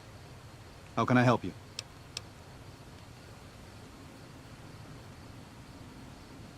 I appreciate it. Well, that's it. This is all we need. Now all that's left is to quietly pack up and try to get out of here without being noticed. That's assuming that Joshua won't try to stop me. And that he hasn't talked you into fighting the Whitelegs despite what I've said. Don't worry, I don't hold it against you. You're an outsider. Fighting seems like the practical solution. I'll tell you again. There's more at stake.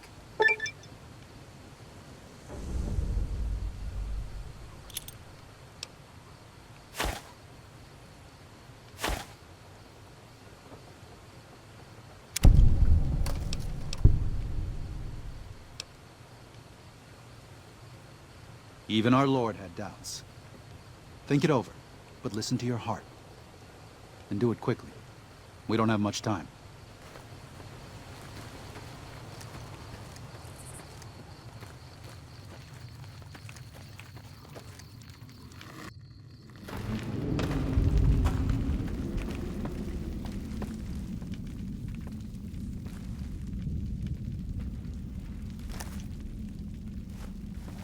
O Father.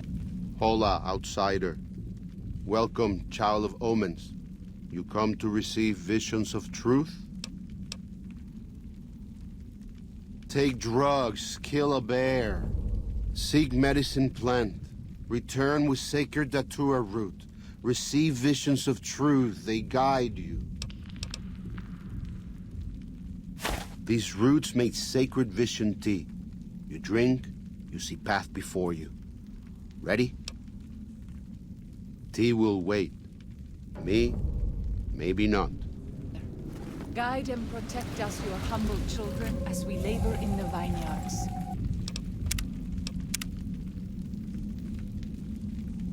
And make us strong to resist those who would steal Zion from us.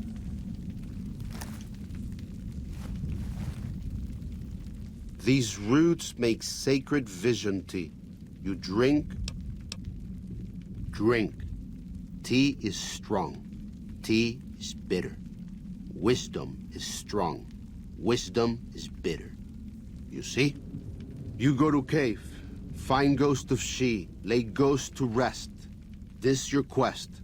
Bring peace where was strife. Go.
White legs to salt the earth so nothing could grow again. What kind of monster would do that?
one is mine.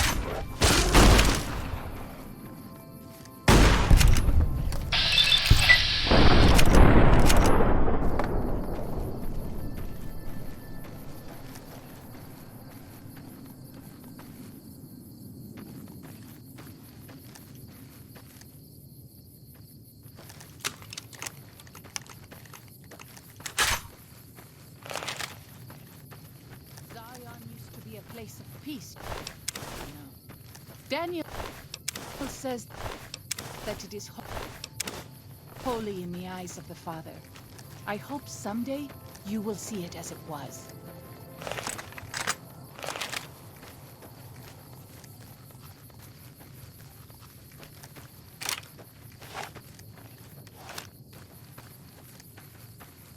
So, this is the ghost of She's lair. You leave me no choice. I fear I will meet powder.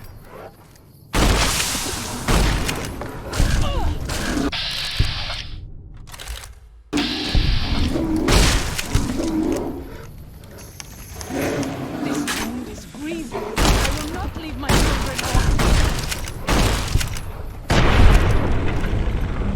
Move on. I don't like to linger in this place.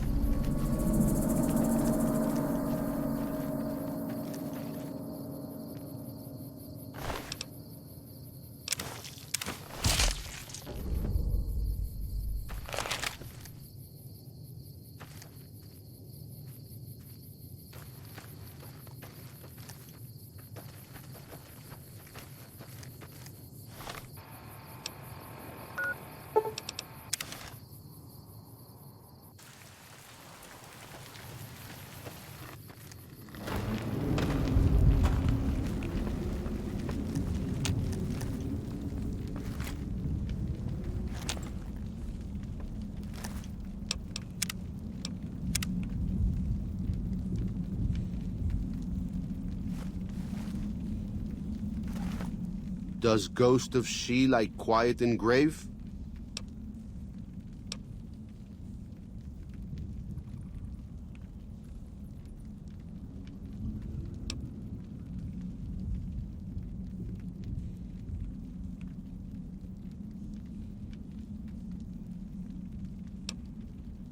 Sad story, not for your ears from my lips.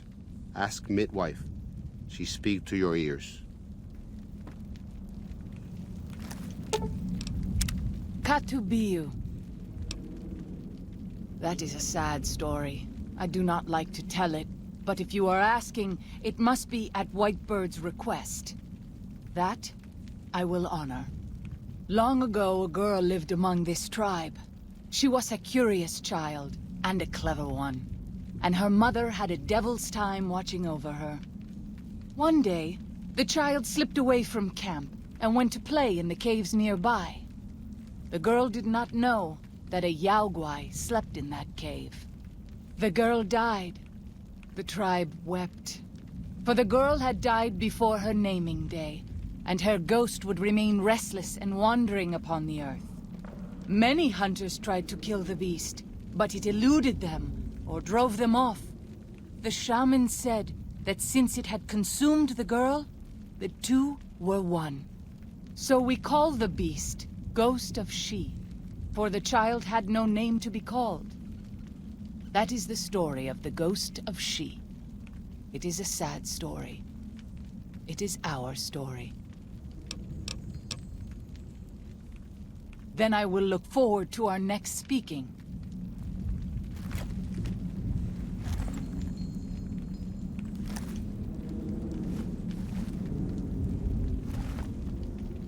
Does Ghost of She like quiet and grave? Wise man knows when to shut mouth. You may be wise, or maybe not. Does Ghost of She... Then visions of truth are at an end. Will you learn from truth? Maybe yes, maybe no. Only for you to decide. Here, take. Gift to remind you of visions. Use well. or sell to courier trader. Either way, says much about you.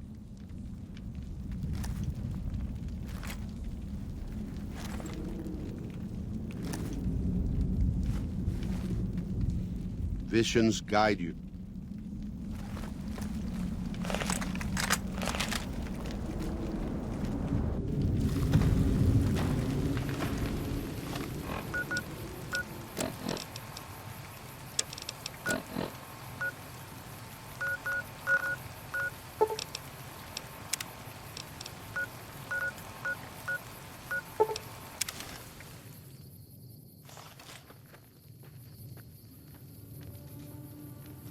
I know you are eager to leave Zion, but perhaps you might find peace if you stayed.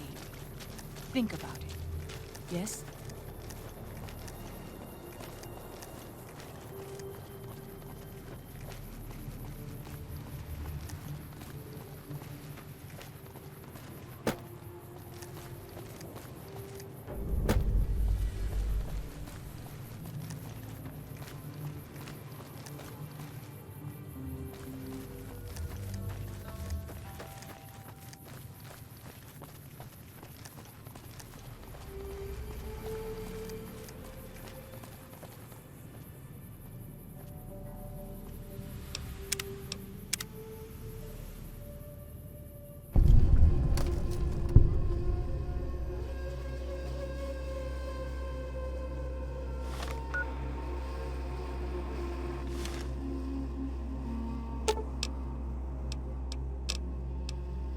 As you wish. I will wait, but please do not be gone long.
Think about it. Yes? I walk in your foot.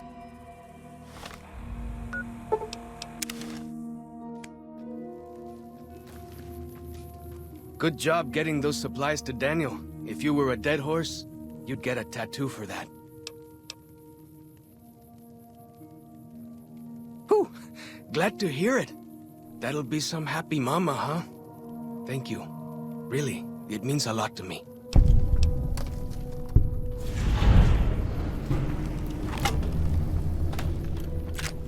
Let me tell you a story.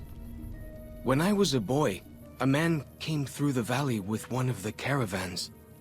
Tall man, big mustache, carried a guitar. I asked what he did for his living, and the interpreter told me he was a singer. "What is that?" I asked.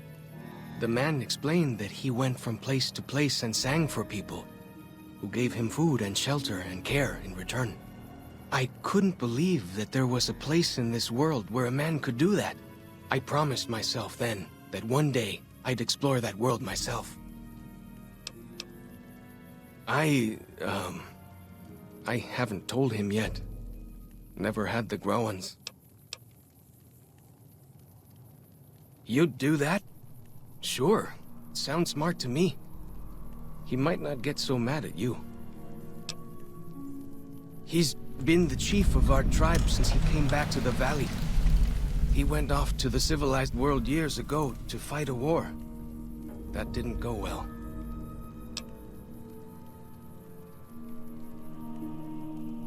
Well, before he left, he didn't have those bandages all over his face. That tell you something?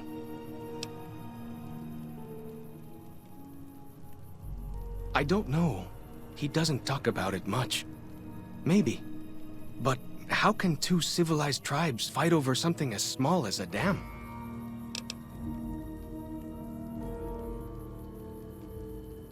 Ha!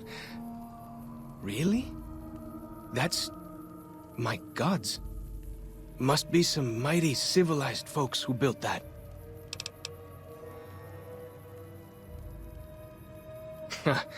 Now you sound like Joshua. He always tells me that tribal life is better, that I should stay here and forget the outside world. Ask away. Go with fortune, friend.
It is good to travel with another.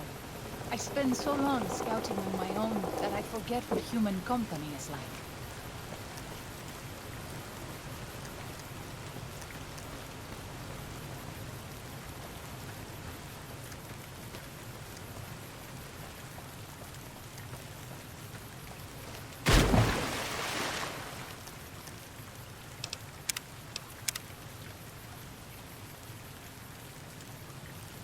Welcome back. What can I do for you? I thought he might. It's been some time since I've visited civilized places. I don't have fond memories of them. But I have always seen these places from the outside. I'd rather not influence him more than I already do. Why don't you talk to him?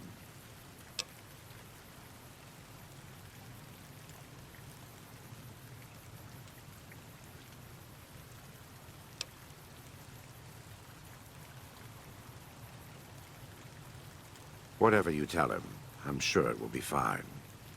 It's still his choice to make. I just want him to make it without looking to me for approval. He's a man.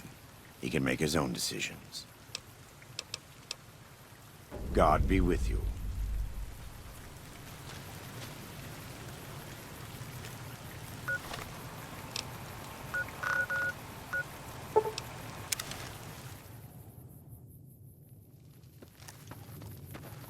What can I tell you? Yeah? What did he say?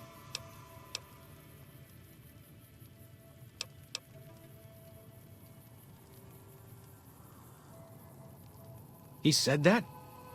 Well, I guess you have been out there more recently than he has. So, what's your advice?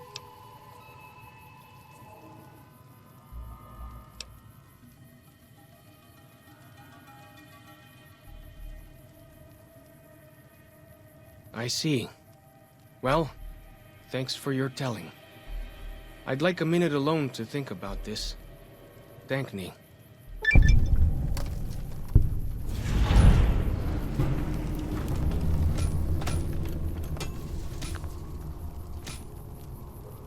What can I tell you? Go with fortune, friend.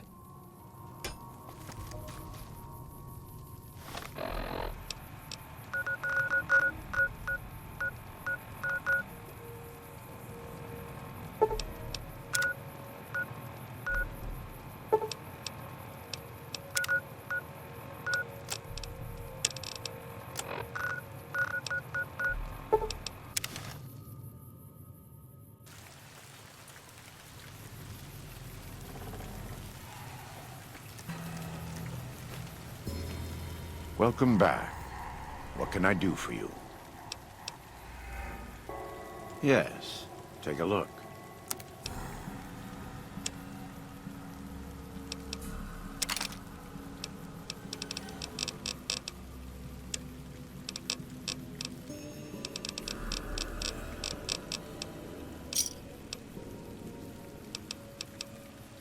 God be with you.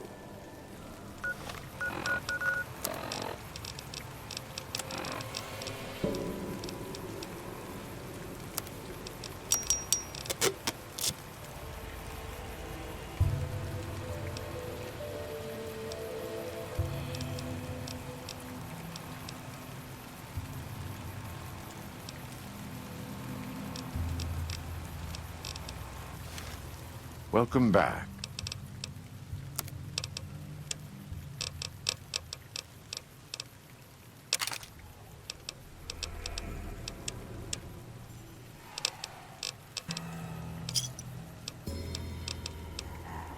God be with you.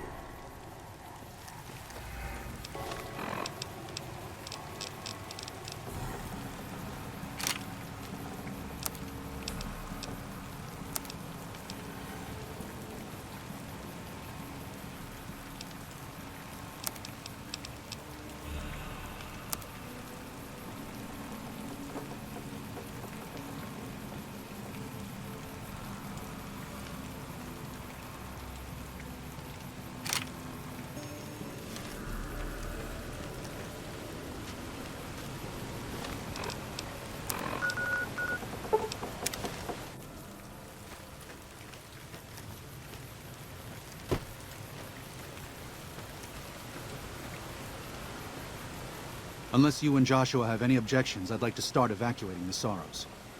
I'm going to need your help, so say your piece.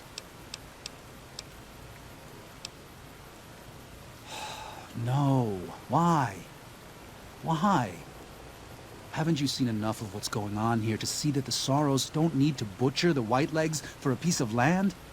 What Joshua wants is more than an attack. He wants a slaughter. And he needs more than you and the dead horses to do it. The Sorrows can't be pushed into this. You and Joshua don't have the right to force them into it. Please, consider what I'm saying.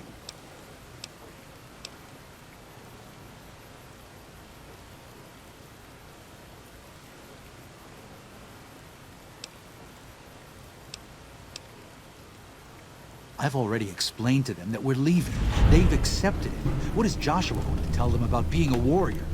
What are you going to tell them about how to live with themselves after they got lost in the moment, killed someone who didn't deserve to die? Or does that not matter? Is that just an acceptable consequence if it means holding on to this valley? Maybe there is no place left in this world for mercy. But even if it tramples me into the dust, I will never accept it. And I will never condone it. Joshua must be waiting for you.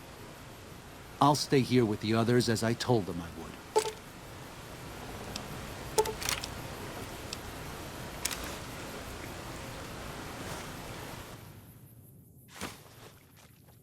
Thank you for this. I know Daniel doesn't approve, but destroying the Whitelegs is the only way to ensure the Sorrows can remain in Zion. You and I will lead a group of Dead Horse warriors and Sorrows hunters into 3 Marys from this position. Our objective is to find the Whitelegs' leader, Salt Upon Wounds, and prevent him from fleeing. Show no quarter to the Whitelegs we come across. Make no mistake about why we are here. This is an extermination. God be with you.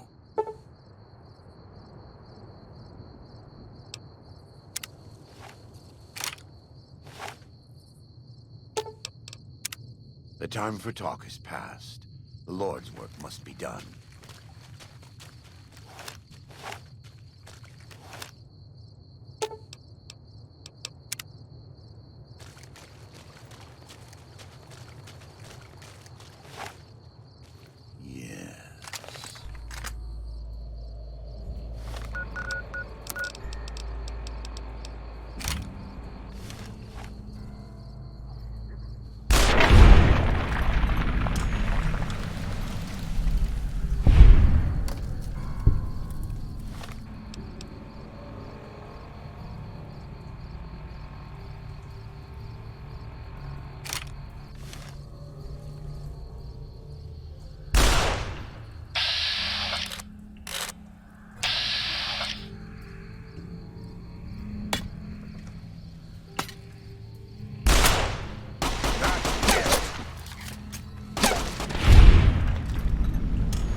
can't stay hidden forever.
Oladu nane. Ya tag. Ya tag. Oladunane.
she findet hier?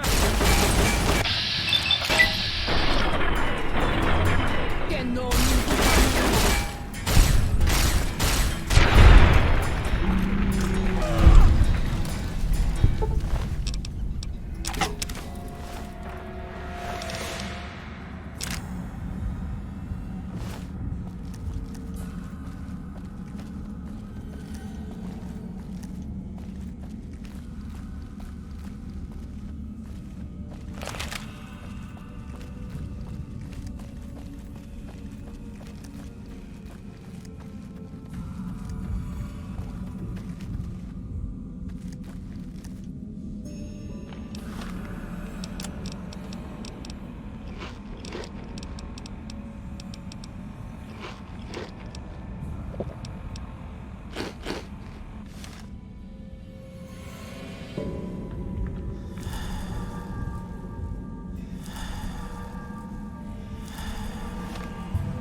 Ja, Atar.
They are you!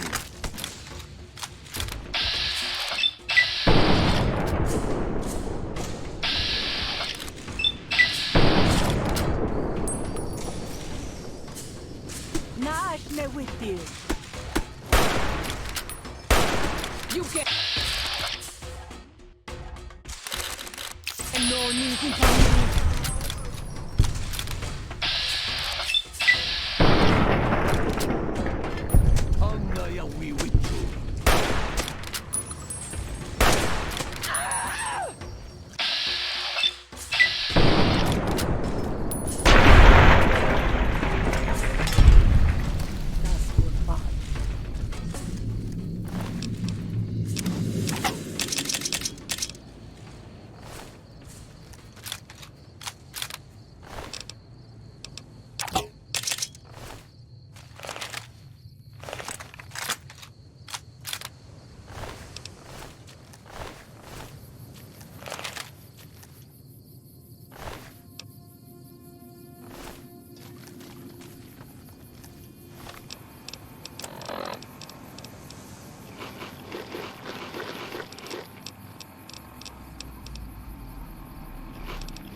We warned you at Syracuse, and you persisted.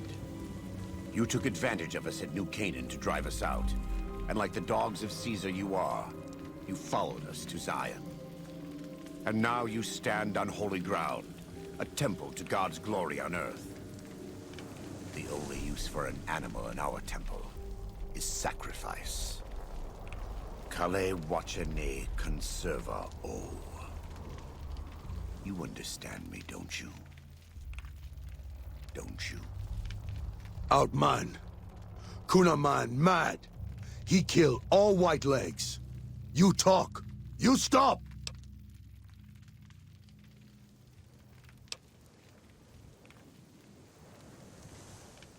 Him hear you. You talk. Don't listen to this thing. His cries are those of a mad beast caught in a thicket. He gave no mercy to my family, and I will give none to his.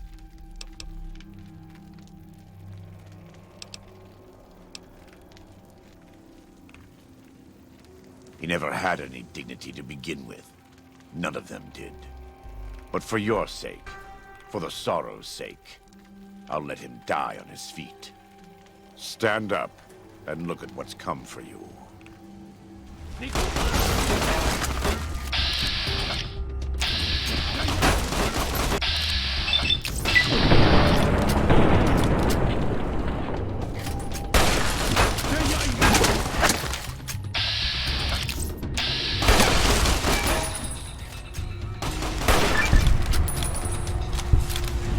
The same end he would have met if he had died on his knees. I suppose this was for the sake of the dead horses and sorrows. Still, thanks to your help and the grace of God, the White Legs won't be troubling Zion anymore. Let's go find Daniel. Tomorrow will be here soon enough, and there is much to do.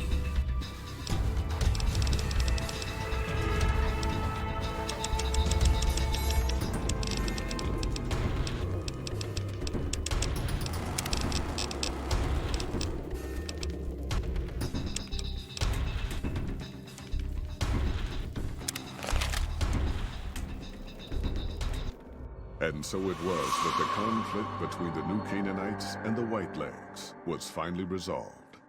The courier's involvement had tipped the scale, shifting the fragile balance of power. Despite their defeat at Three Marys and the death of their war chief, the Whitelegs were determined to pursue the other New Canaanites. But when they finally tracked down their prey in Colorado, they discovered the tables had been turned. The Whitelegs who survived the New Canaanites' ambushes were hunted down by dead horses before they could reach the safety of the Great Salt Lake. When word of the Whitelegs' diminished numbers reached the 80s tribe, war was declared, and by year's end, the Whitelegs had been wiped out. The Sorrows fought beside Joshua Graham and the dead horses, eradicating the threat the Whitelegs posed to Zion. When the courier and Joshua Graham felled Salt upon Wounds, their victory was celebrated with a great feast. The Sorrows' transformation from a peaceful, timid tribe into a proud and warlike people broke Daniel's heart. He tried to take solace in the knowledge that they would remain in Zion, but it was a small comfort. The Sorrows' innocence was lost. Having helped eradicate the Whitelegs from Zion, the dead horses returned to Dead Horse Point in triumph. They remained neutral toward the Sorrows, but as years went on, there were periods of competitive friction, even violence between the tribes. The New Canaanites, Daniel especially, intervened regularly as mediators, but found it difficult to reconcile the tribes' conflicts. The defeat of the Whitelegs in Zion marked a turning point in the fortunes of the Happy Trails Caravan Company.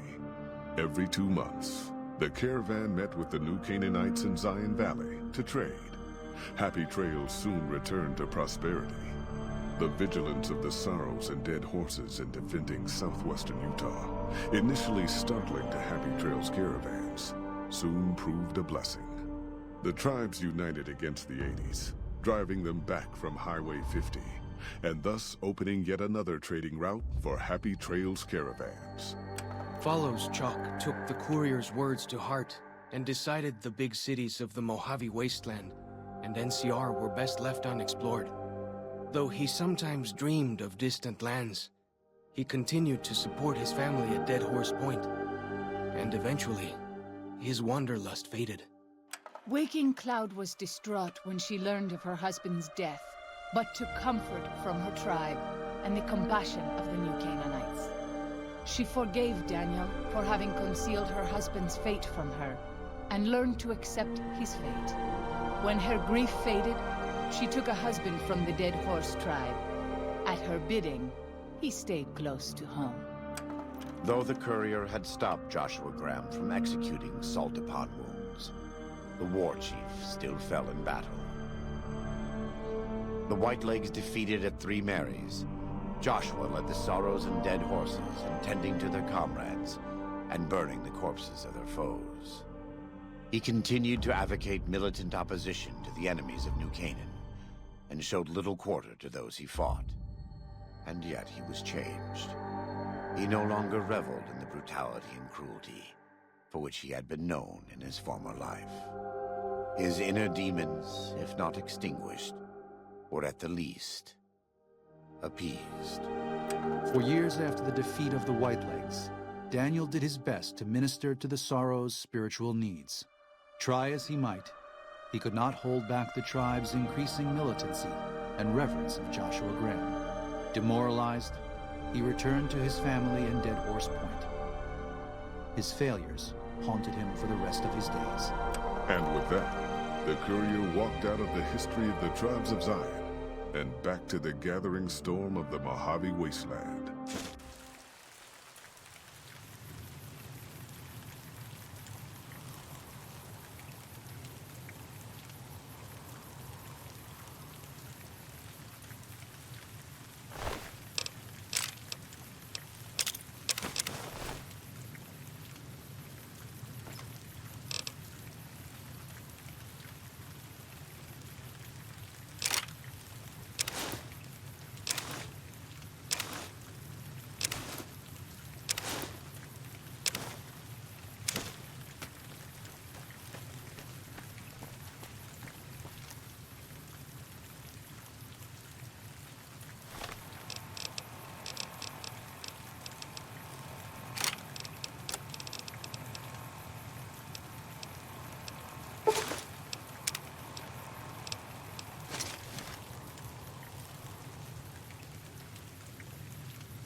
We warned you at Syracuse, and you persisted. You took advantage of us at New Canaan to drive us out. And like the dogs of Caesar you are, you followed us to Zion. And now you stand on holy ground, a temple to God's glory on earth. The only use for an animal in our temple is sacrifice. Kale wachene conserva o. You understand me, don't you? Don't you? Outman. Kunaman mad. He killed all white legs. You talk. You stop. Him hear you. You talk. Don't listen to this thing. His cries are those of a mad beast caught in a thicket. He gave no mercy to my family, and I will give none to his.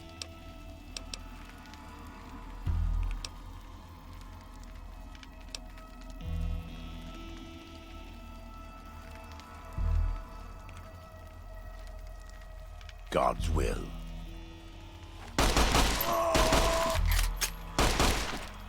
There. That's it. It's finished. When they hear what happened here, the Whitelegs will crawl back to their great Salt Lake. If Caesar doesn't kill them, they'll wither and die like the cursed mongrels they are. Come, let's find Daniel. Tomorrow we'll be here soon, and there is still much work to be done.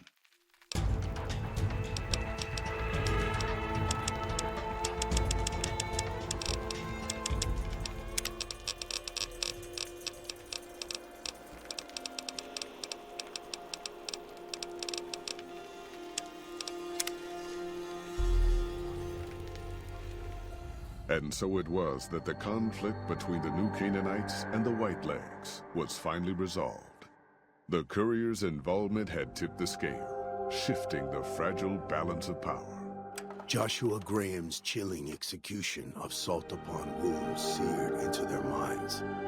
The surviving Whitelegs retreated to the Great Salt Lake, unable to shake the memory of their brutal defeat and the dead horses' savagery in battle. The Whitelegs feared further reprisals. They fled north, out of Utah, into Wyoming. The wilderness was harsh, and the first winter claimed over half the tribe. When spring came, the survivors parted ways in small bands. And so, the Whitelegs died a quiet, ignominious death.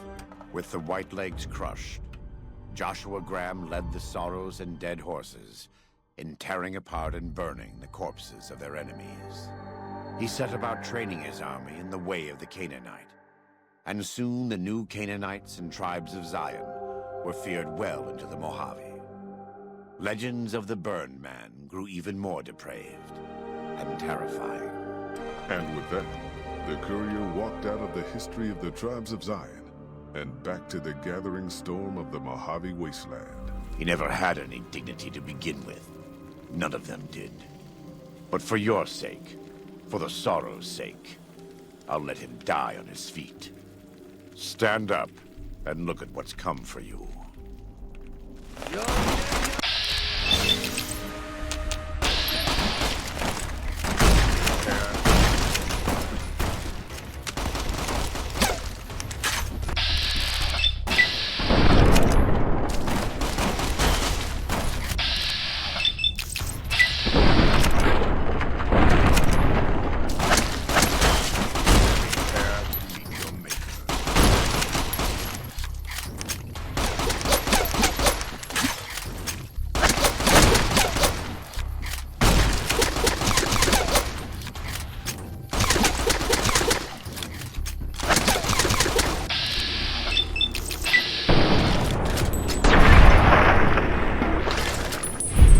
Same end he would have met if he had died on his knees. But I suppose this was for the sake of the dead horses and sorrows. Still, thanks to your help and the grace of God, the Whitelegs won't be troubling Zion anymore. Let's go find Daniel. Tomorrow we'll be here soon enough, and there is much to do. Kale wachene conserva o. You understand me, don't you? Don't you? Outman. Kunaman mad. He killed all white legs. You talk. You stop.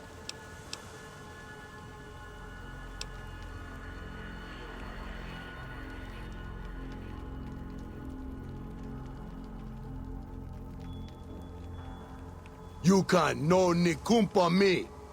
Deya you.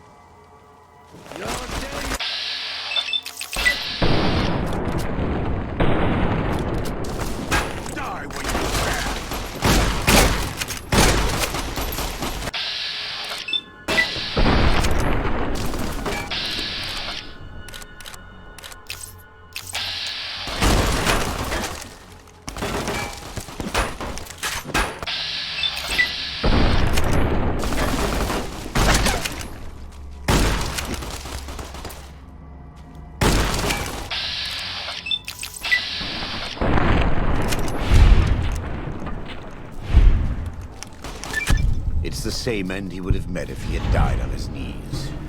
But I suppose this was for the sake of the dead horses and sorrows. Still, thanks to your help and the grace of God, the Whitelegs won't be troubling Zion anymore. Let's go find Daniel. Tomorrow we'll be here soon enough, and there is much to do.